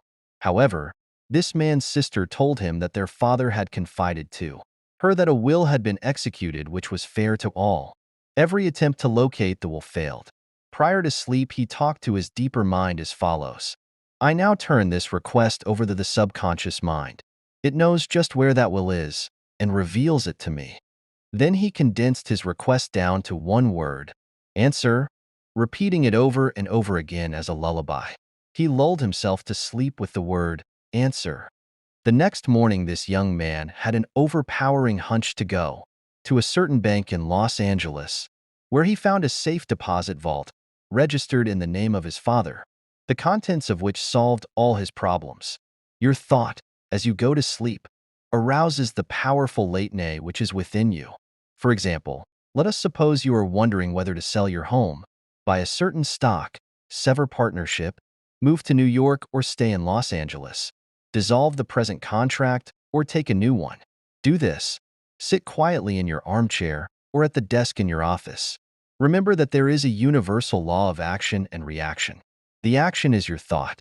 The reaction is the response from your subconscious mind. The subconscious mind is reactive and reflexive. This is its nature. It rebounds, rewards, and repays. It is the law of correspondence. It responds by corresponding. As you contemplate right action, you will automatically experience a reaction or response in yourself, which represents the guidance or answer of your subconscious mind. In seeking guidance, you simply think quietly about right action, which means that you are using the infinite intelligence resident in the subconscious mind to the point where it begins to use you. From there on, your course of action is directed and controlled by the subjective wisdom within you, which is all-wise and omnipotent. Your decision will be right. There will only be right action because you are under a subjective compulsion to do the right thing. I use the word compulsion because the law of the subconscious is compulsion. The secret of guidance. The secret of guidance or right action is to mentally devote yourself to the right answer until you find its response in you. The response is a feeling, an inner awareness, an overpowering hunch whereby you know that you know. You have used the power to the point where it begins to use you. You cannot possibly fail or make one false step while operating under the subjective wisdom within you. You will find that all your ways are pleasantness and all your paths are peace. Highlights to recall. 1. Remember that the subconscious mind has determined the success and wonderful achievements of all great scientific workers. 2. By giving your conscious attention and devotion to the solution of a perplexing problem, your subconscious mind gathers all the necessary information and presents it full-blown to the conscious mind. 1. If you are wondering about the answer to a problem, try to solve it objectively. Get all the information you can from research and also from others. If no answer comes, turn it over to your subconscious mind prior to sleep, and the answer always comes. It never fails. 2. You do not always get the answer overnight. Keep on turning your request over to your subconscious until the day breaks and the shadows flee away. 3. You delay the answer by thinking it will take a long time, or that it is a major problem. Your subconscious has no problem. It knows only the answer. 4. Believe that you have the answer now. Feel the joy of the answer and the way you would feel if you had the perfect answer. Your subconscious will respond to your feeling. 5. Any mental picture, backed by faith and perseverance, will come to pass through the miracle-working power of your subconscious. Trust it, believe in its power, and wonders will happen as you pray.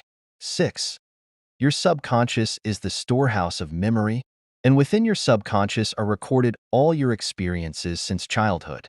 7. Scientists meditating on ancient scrolls, temples, fossils, etc., are able to reconstruct scenes of the past and make them alive today. Their subconscious mind comes to their aid. 8. Turn over your request for a solution to your subconscious prior to sleep. Trust it and believe in it, and the answer will come. It knows all and sees all, but you must not doubt or question its powers. 9. The action is your thought, and the reaction is the response of your subconscious mind. If your thoughts are wise, your actions and decisions will be wise. 10. Guidance comes as a feeling, an inner awareness, an overpowering hunch whereby you know that you know. It is an inner sense of touch. Follow it. Chapter 13. Your subconscious and the wonders of sleep. You spend about 8 out of every 24 hours, or 1/3 of your entire life, in sleep. This is an inexorable law of life. This also applies to the animal and vegetable kingdoms. Sleep is a divine law, and many answers to our problems come to us when we are sound asleep upon the bed. Many people have advocated the theory that you get tired during the day, that you go to sleep to rest the body, and that a reparative process takes place while you sleep. Nothing rests in sleep. Your heart, lungs, and all your vital organs function while you are asleep.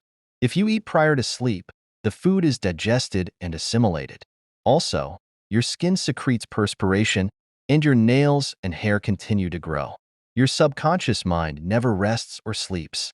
It is always active, controlling all your vital forces. The healing process takes place more rapidly while you are asleep, as there is no interference from your conscious mind. Remarkable answers are given to you while you are asleep. Why we sleep. Dr. John Bigelow, a famous research authority on sleep, demonstrated that at night while asleep, you receive impressions showing that the nerves of the eyes, ears, nose, and taste buds are active during sleep, and also that the nerves of your brain are quite active. He says that the main reason we sleep is because the nobler part of the soul is united by abstraction to our higher nature and becomes a participant in the wisdom and foreknowledge of the gods. Dr. Bigelow states also, the results of my studies have not only strengthened my convictions that the supposed exemption from customary toils and activities was not the mall purpose of sleep, but have also made clearer to my mind the conviction that no part of a man's life deserves to be considered more indispensable to its symmetrical and protect spiritual development than while He is separated from the phenomenal world in sleep. Epraver, a form of sleep. Your conscious mind gets involved witn vexations, simile, and contentions of the day, and it is very necessary to withdraw periodically from sense evidence and the objective world, and commune silently with the inner wisdom or your subconscious mind. By claiming guidance, strength, and greater intelligence in all phases of your life, you will be enabled to overcome all difficulties and solve your daily problems. This regular withdrawal from sense evidence and the noise and confusion of everyday living is also a form of sleep. You become asleep to the world of the senses and alive to the wisdom and power of your subconscious mind. Startling effects of sleep deprivation. Lack of sleep can cause you to become irritable, moody, and depressed. Dr. George Stevenson of the National Association for Mental Health says, "I believe it can safely be said that all human beings need a minimum of 6 hours sleep to be healthy. Most people need more. Those who think they can get along on less are fooling themselves." Medical research scholars investigating sleep processes and deprivation of sleep point out that severe insomnia has preempted psychotic breakdown in some instances. Remember, you are spiritually recharged during sleep. An adequate CSEP is essential to produce joy and vitality in life. You need more sleep. Robert O'Brien, in an article, "Maybe You Need More Sleep," in an issue of the Reader's Digest, reports the following experiment on sleep. For the last 3 years, experiments have been in progress at Walter Reed Army Institute of Research in Washington, D.C. Subjects, more than 100 military and civilian volunteers, have been kept awake for as long as 4 days. Thousands of tests have measured the effects on their behavior and personality. Results of these tests have given scientists astonishingly new insights into the mysteries of sleep. They now know that the tired brain apparently craves sleep so hungrily that it will sacrifice anything to get it. After only a few hours of sleep loss, fleeting stolen naps called lapses or micro-CSEP occurred at the tail of 3 or 2 an hour. As in real sleep, eyelids drooped, heartbeat slowed. Each lapse lasted just a fraction of a second. Sometimes the lapses were periods of blankness. Sometimes they were filled with images, wisps, or dreams. As OT sleep loss mounted, the lapses took place more often and lasted longer, perhaps 2 or 3 seconds. Even if the subjects had been piloting an airliner in a thunderstorm, they still couldn't have resisted microsleeps for those priceless seconds. And it can napsh to you, as many who have fallen asleep at the wheel of a car can testify. Another startling effect OT sleep deprivation was one's attack on human memory and perception. Many CSEP-deprived subsets were unable to retain information long enough to relate it to the task they were supposed to perform. They were totally befuddled in situations requiring them to hold several factors in mind and act on them, as a pilot must when he skillfully integrates wind direction, airspeed, altitude, and glide path to make a safe landing. Sleep brings counsel. A young lady in Los Angeles who listens to my morning radio talks told me that she had been offered a Le Crave post-tie-in in New York City at twice her present salary. She was wondering whether to accept or not and prayed Piner to sleep as follows. "The creative intelligence of my subconscious mind knows what is best for me. His tendency is always illward, and it reveals to me the night decision which blesses me and ally concerned. I give thanks for the answer which I know will come to me." She repeated this simple prayer over and over again as a lullaby prior to sleep, and in the morning she had a persistent feeling that she should not accept the offer. She rejected the offer, and subsequent events verified her inward sense of knowing, because the company went bankrupt in a few months following their offer of employment to her. The conscious mind may be correct on the facts objectively known, but the intuitive faculty of her subconscious mind saw the nature of the concern in question and prompted her AC accordingly, saved from certain disaster. I will illustrate how the wisdom of your subconscious mind can instruct you and protect you relative to your request for NGHD action as you go to sleep. Many years ago, before the Second World War, I was wanted a very lucrative assignment in the Orient, and I prayed for guidance and the right decision as follows. Infinite intelligence within me knows all things, and the right decision in divine order. I will recognize the answer when it comes. I repeated this simple prayer over and over again as a lullaby prior to sleep, and in a dream came the vivid realization of things to come 3 years hence. An old friend appeared in the dream and said, "Read these headlines, do not go." The headlines of the newspaper which appeared in the dream related to war and the attack on Pearl Harbor. Occasionally, the writer dreams literally. The aforementioned dream was undoubtedly a dramatization of the subconscious mind which projected a person whom I trusted and respected.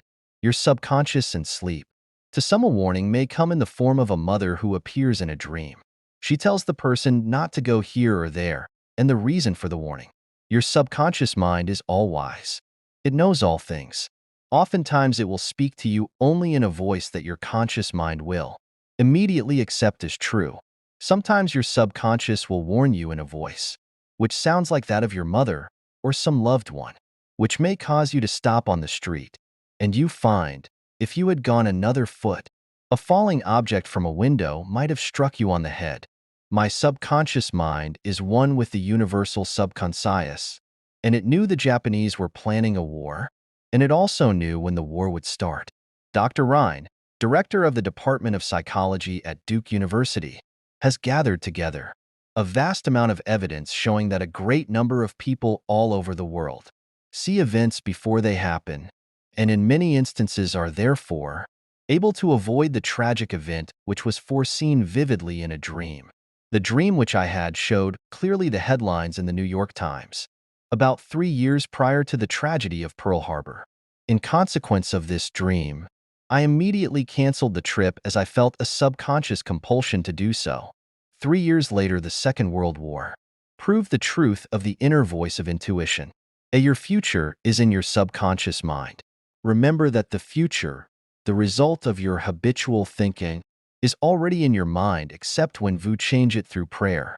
The future of a country, likewise, is in the collective subconscious of the people of that nation. There is nothing strange in the dream I had wherein I saw the headlines of the New York newspapers long before the war began.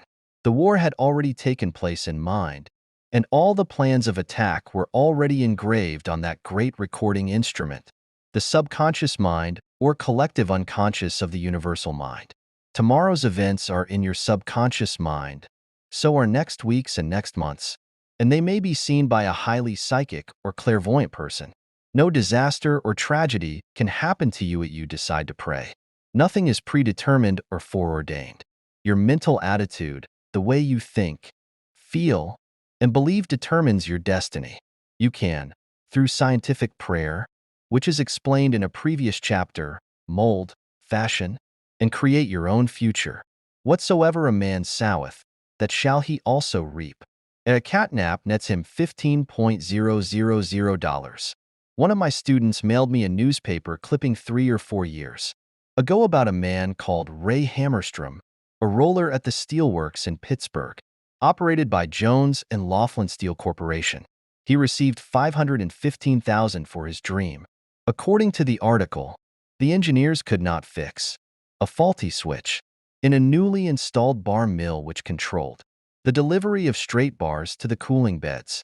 The engineers worked on the switch about 11 or 12 times to no avail. Hammerstrom thought a lot about the problem and tried to figure out a new design, which might work. Nothing worked. One afternoon, he lay down for a nap, and prior to sleep, he began to think about the answer to the switch problem. He had a dream in which a perfect design for the switch was portrayed. When he awoke, he sketched his new design according to the outline of his dream. This visionary catnap won Hammerstrom a check for $19,000, the largest award the firm ever gave an employee. Lore a new idea. How a famous professor solved his problem in sleep. Dr. H.V. Helprecht, professor of Assyrian at the University of Pennsylvania, wrote as follows. One Saturday evening, I had been wearying myself in the vain attempt to decipher 2 small fragments of agate which were supposed to belong to the finger rings of some Babylonians. About midnight, weary and exhausted. I went to bed and dreamed the following remarkable dream. A tall, thin priest of Nippur, about 40 years of age, led me to the treasure chamber of the temple, a small, low-ceilinged room without windows, while scraps of agate and lapis lazuli lay scattered on the floor. Here he addressed me as follows. The two fragments which you have published separately on pages 22 and 26 belong together, are not finger rings. The first two rings served as earrings for the statue of the god. The two fragments you have are the portions of them. If you will put them together, you will have confirmation of my words. I awoke at once, examining the fragments, and to my astonishment found the dream verdict. The problem was then at last solved. This demonstrates clearly the creative manifestation of his subconscious mind, which knew the answer to all his problems. How the subconscious worked for a famous writer while he slept. Robert Louis Stevenson, in one of his books, Across the Plains, devotes a whole chapter to dreams. He was a vivid dreamer and had the persistent habit of giving specific instructions to his subconscious every night prior to sleep. He would request his subconscious to evolve stories for him while he slept. For example, if Stevenson's funds were at a low ebb, his command to his subconscious would be something like this: give me a good thrilling novel which will be marketable and profitable. His subconscious responded magnificently. Stevenson says, these little brownies Leah, intelligences and powers of his subconscious, can tell me a story piece by piece, like a serial, and keep me, its supposed creator, all the while in total ignorance of where they aim. And he added, that part of my work which is done when I am up and about, while he is consciously aware and awake, is by no means necessarily mine, since all goes to show that the brownies have a hand in it even then. Sleep in peace and wake in joy. To those who suffer from insomnia, you will find the following prayer very effective. Repeat it slowly, quietly, and lovingly prior to sleep. My toes are relaxed. My ankles are relaxed. My abdominal muscles are relaxed.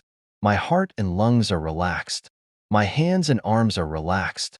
My neck is relaxed. My brain is relaxed. My face is relaxed. My eyes are relaxed. My whole mind and body are relaxed. I fully and freely forgive everyone, and I sincerely wish for them harmony, health, peace, and all the blessings of life. I am at peace. I am poised, serene, and calm. I rest in security and in peace. A great stillness steals over me, and a great calm quiets my whole being as I realize the divine presence within me. I know that the realization of life and love heals me. I wrap myself in the mantle of love and fall asleep filled with goodwill for all. Throughout the night peace remains with me, and in the morning I shall be filled with life and love. A circle of love is drawn around me. I will fear no evil, for thou art with me. I sleep in peace, I wake in joy, and in him I live, move, and have my being. Summary of your aids to the wonders of sleep. 1. If you are worried that you will not wake up on time, suggest to your subconscious mind prior to sleep the exact time you wish to arise, and it will awaken you. It needs no clock. Do the same thing with all problems. There is nothing too hard for your subconscious. 2. Your subconscious never sleeps. It is always on the job. It controls all your vital functions. Forgive yourself and everyone else before you go to sleep, and healing will take place much more rapidly. 3. Guidance is given you while you are asleep, sometimes in a dream. The healing currents are also released, and in the morning you feel refreshed and rejuvenated. 4. When troubled by the vexations and strife of the day, still the wheels of your mind and think about the wisdom and intelligence lodged in your subconscious mind, which is ready to respond to you. This will give you peace, strength, and confidence. 5. Sleep is essential for peace of mind and health of body. 6. Lack of sleep can cause irritation, depression, and mental disorders. You need 8 hours sleep. 7. Medical research scholars point out that insomnia precedes psychotic breakdowns. 8. You are spiritually recharged during sleep. Adequate sleep is essential for joy and vitality in life. 9. Your tired brain craves sleep, so hungrily that it will sacrifice anything to get it. Many who have fallen asleep at the wheel of an automobile can testify to this. 10. Many sleep deprived. People have poor memories and lack proper coordination. They become befuddled, confused, and disorientated. 11. Sleep brings counsel. Prior to sleep, claim that the infinite intelligence of your subconscious mind is guiding and directing you. Then, watch for the lead which comes, perhaps on awakening. 12. Trust your subconscious completely. Know that its tendency is always life-forward. Occasionally, your subconscious answers you in a very vivid dream and a vision in the night. You can be forewarned in a dream in the same way as the author of this book was warned. 13. Your future is in your mind now. Based on your habitual thinking and beliefs, claim infinite intelligence leads and guides you and that all good is yours, and your future will be wonderful. Believe it and accept it. Expect the best, and invariably the best will come to you.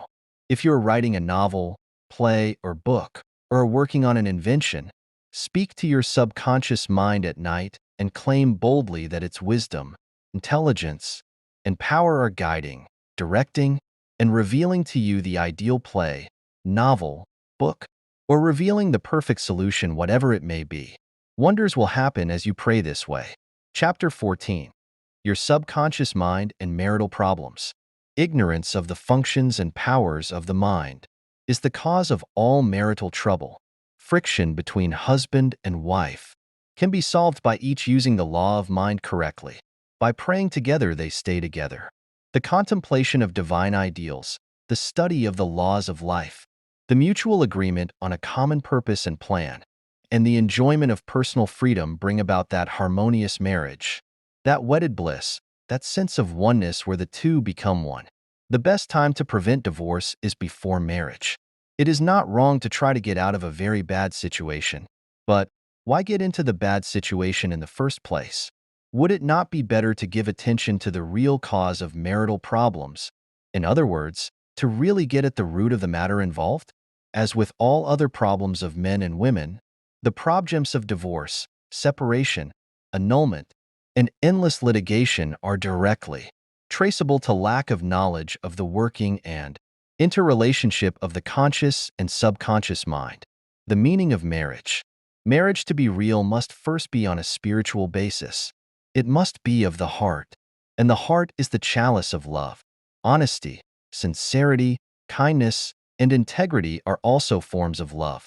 Each partner should be perfectly honest and sincere with the other. It is not a true marriage when a man marries a woman for her money, social position, or to lift his ego, because this indicates a lack of sincerity, honesty, and true love. Such a marriage is a farce, a sham, and a masquerade. When a woman says, "I am tired working. I want to get married because I want security," her premise is false. She is not using the laws of mind correctly.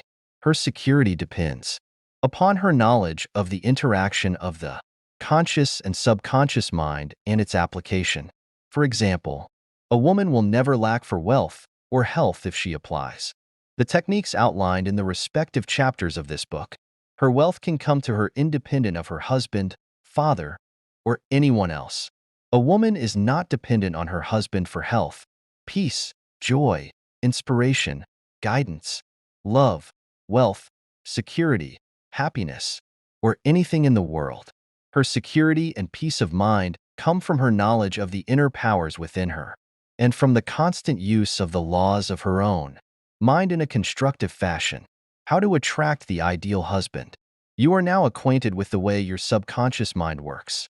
You know that whatever you impress upon it will be experienced in your world. Begin now to impress your subconscious mind with the qualities and characteristics you desire in a man. The following is an excellent technique. Sit down at night in your armchair, close your eyes, let go, relax the body, become very quiet, passive, and receptive.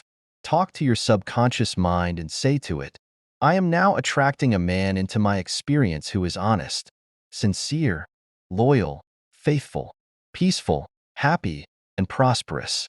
These qualities which I admire are sinking down into my subconscious mind now.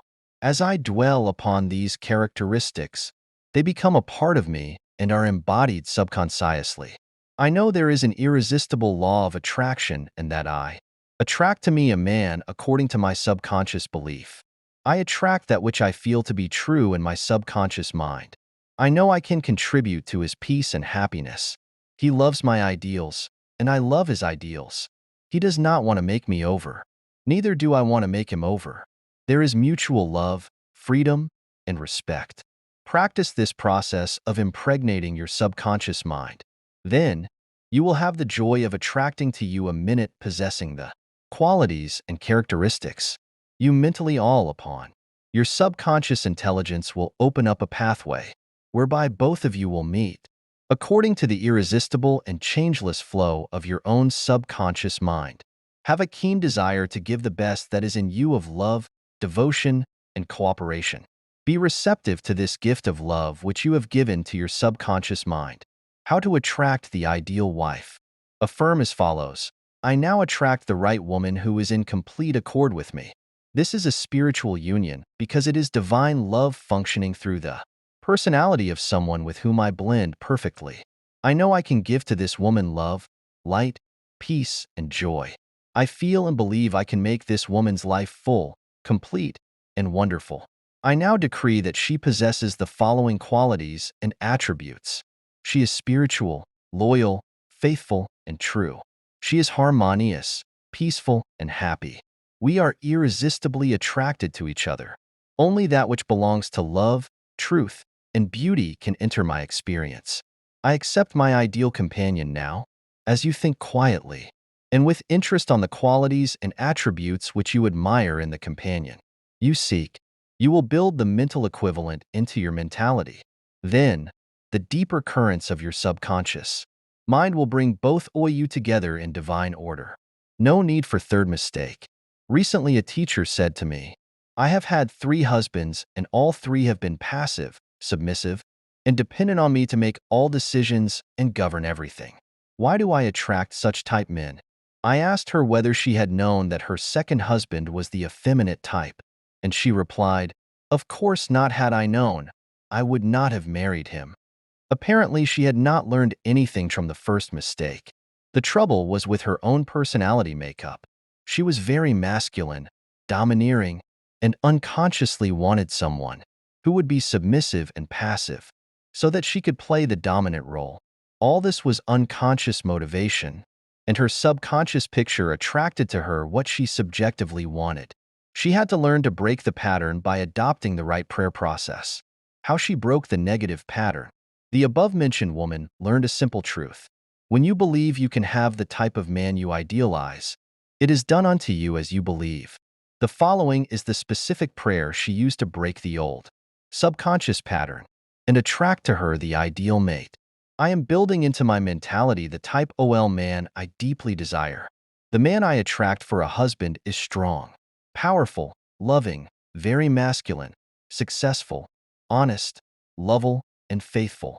He finds love and happiness with me. I love to follow where he leads. I know he wants me, and I want him. I am honest, sincere, loving, and kind. I have wonderful gifts to offer him. They are goodwill, a joyous heart, and a healthy body. He offers me the same. It is mutual. I give and I receive. Divine intelligence knows where this man wants, and the Asper wisdom or my subconscious mind is now bringing both of us together in its own way, and we recognize each other immediately. I release this request to my subconscious mind, which knows how to bring my request to pass. I give thanks for the perfect answer. She prayed in the above manner night and morning, humming these truths and knowing that through frequent occupation of the mind, she would reach the mental equivalent of that which she sought. The answer to her prayer. Several months went by.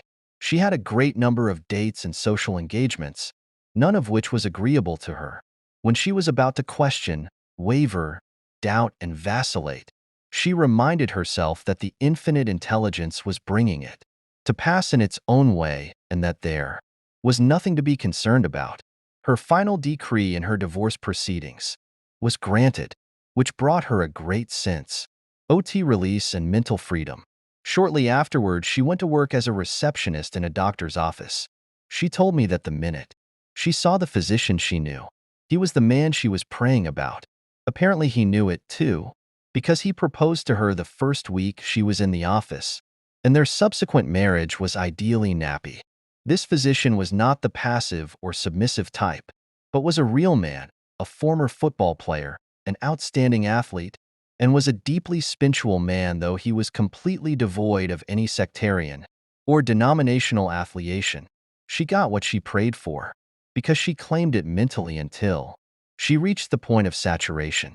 In other words, she mentally and emotionally united with her idea, and it became a part of her in the same way that an apple becomes a part of her bloodstream.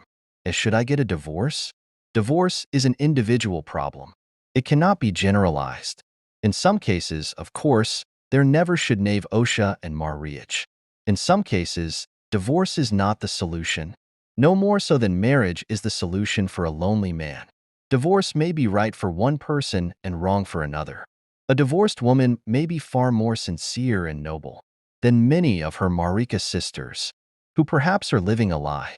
For example, I once talked with a woman whose husband was a dope fiend, an ex-convict, a wife-beater, and a non-provider. She had been told it was wrong to get a divorce. I explained to her that marriage is of the heart. If two hearts blend harmoniously, lovingly, and sincerely, that is the ideal marriage. The pure action of the heart is love. Following this explanation, she knew what to do. She knew in her heart that there is no divine law which compelled her to be browbeaten, intimidated, and beaten because Samkon said, "I pronounce you man and wife." If you are in doubt as to what to do, ask for guidance, knowing that there is always an answer and you will receive it. Follow the lead that comes to you in the silence of your soul. It speaks to you in peace. Drifting into divorce. Recently, a young couple, married for only a few months, were seeking a divorce. I discovered that the young man had a constant fear that his wife would leave him. He expected rejection, and he believed that she would be unfaithful. These thoughts haunted his mind and became an obsession with him. His mental attitude was one of separation and suspicion. She felt unresponsive to him. It was his own feeling of loss and separation operating through them. This brought about a condition or action in accordance with the mental pattern behind it. Anchor is a law of action and reaction, or cause and cytect. The thought is the action, and the response of the subconscious mind is the reaction. His wife left home and asked for a divorce, which is what he feared and believed she would do. Divorce begins in the mind. Divorce takes place first in the mind. The legal proceedings follow after. These two young people were full of resentment, fear, suspicion, and anger. These attitudes weaken, exhaust, and debilitate the whole being.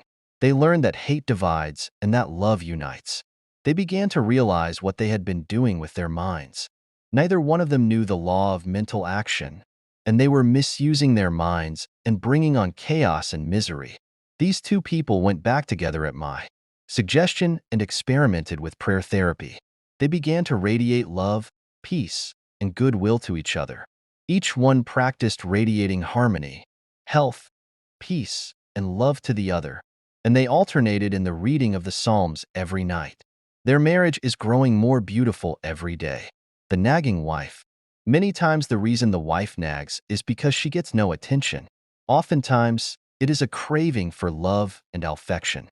Give your wife attention and show your appreciation. Praise and exalt all her many good points. There is also the nagging type of woman who wants to make the man conform to her particular pattern and must cease being scavengers, always looking at the petty faults or errors in each other. Let each give attention and praise for the constructive and wonderful qualities in the other.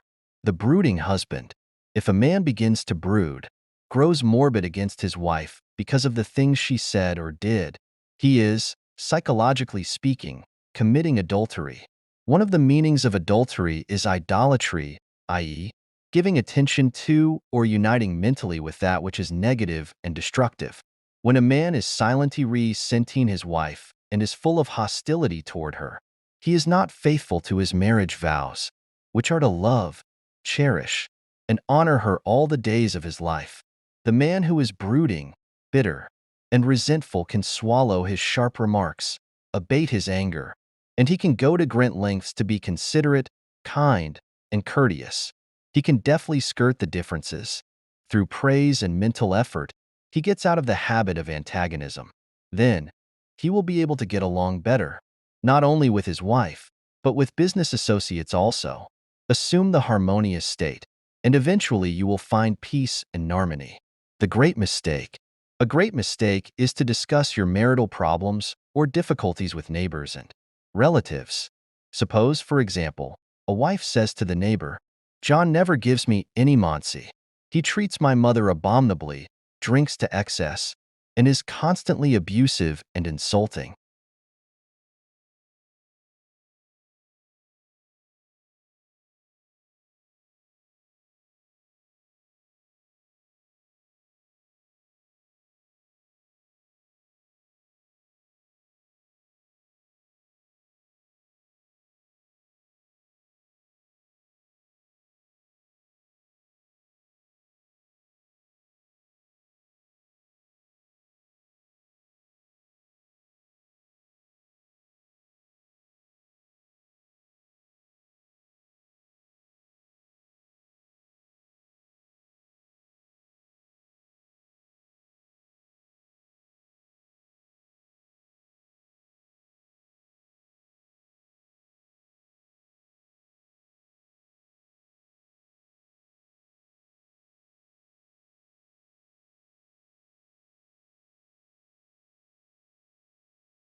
The way to build a peaceful home and a happy marriage is to use a foundation of love, beauty, harmony, mutual respect, faith in God, and all things good. Read the 23rd, 27th, and 91st Psalms, the 11th chapter of Hebrews, the 13th chapter of 1 Corinthians, and other great texts of the Bible before going to sleep. As you practice these truths, Your marriage will grow more and more blessed through the years. Review your actions. 1. Ignorance of mental and spiritual laws is the cause of all marital unhappiness. By praying scientifically together, you stay together. 2. The best time to prevent divorce is before marriage. If you learn how to pray in the right way, you will attract the right mate for you. 3. Marriage is the union of a man and woman who are bound together by love. Their hearts beat as one, and they move onward, upward, and Godward. 4. Marriage does not bequeath happiness. People find happiness by dwelling on the eternal truths of God and the spiritual values of life. Then, the man and woman can contribute to each other's happiness and joy. 5. You attract the right mate by dwelling on the qualities and characteristics you admire in a woman or a man, and then your subconscious mind will bring you together in divine order. 6.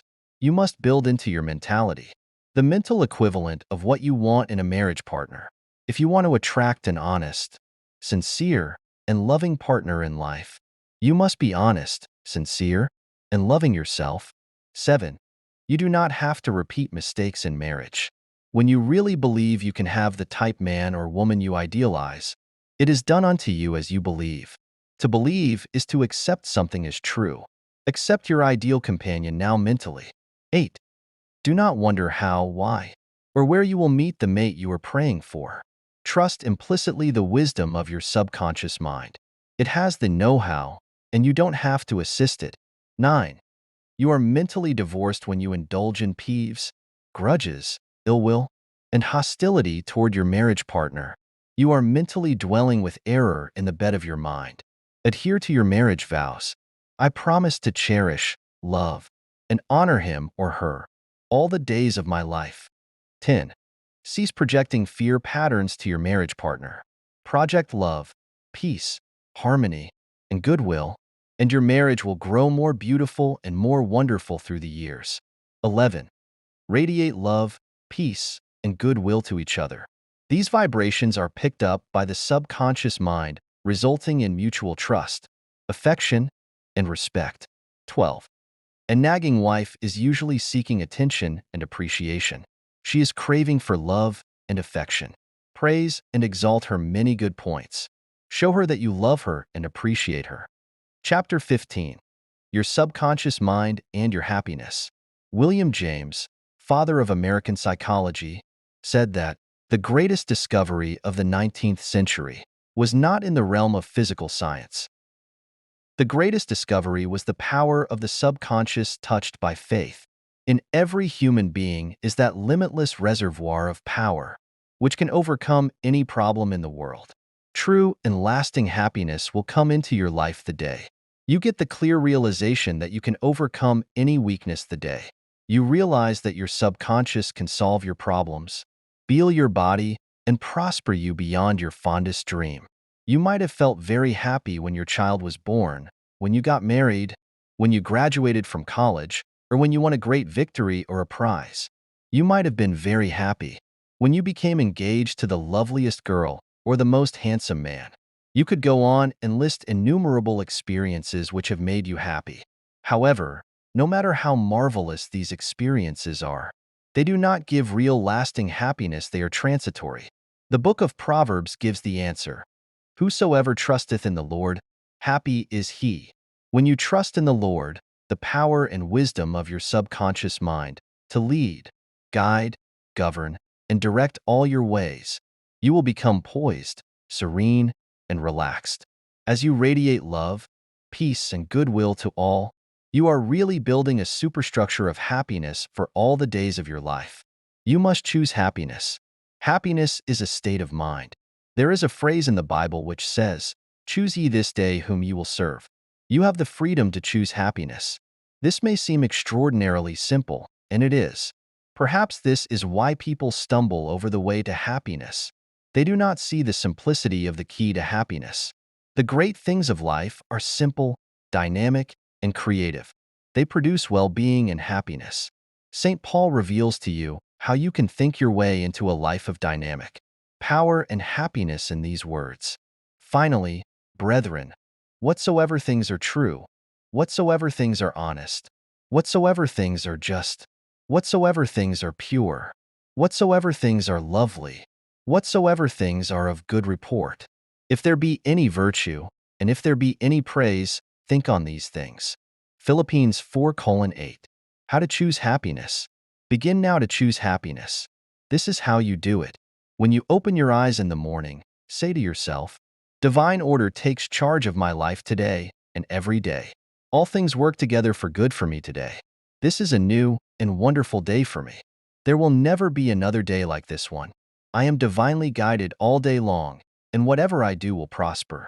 Divine love surrounds me, enfolds me, and enwraps me, and I go forth in peace. Whenever my attention wanders away from that which is good and constructive, I will immediately bring it back to the contemplation of that which is lovely and of good report. I am a spiritual and mental magnet attracting to myself all things which bless and prosper me. I am going to be a wonderful success in all my undertakings today. I am definitely going to be happy all day long.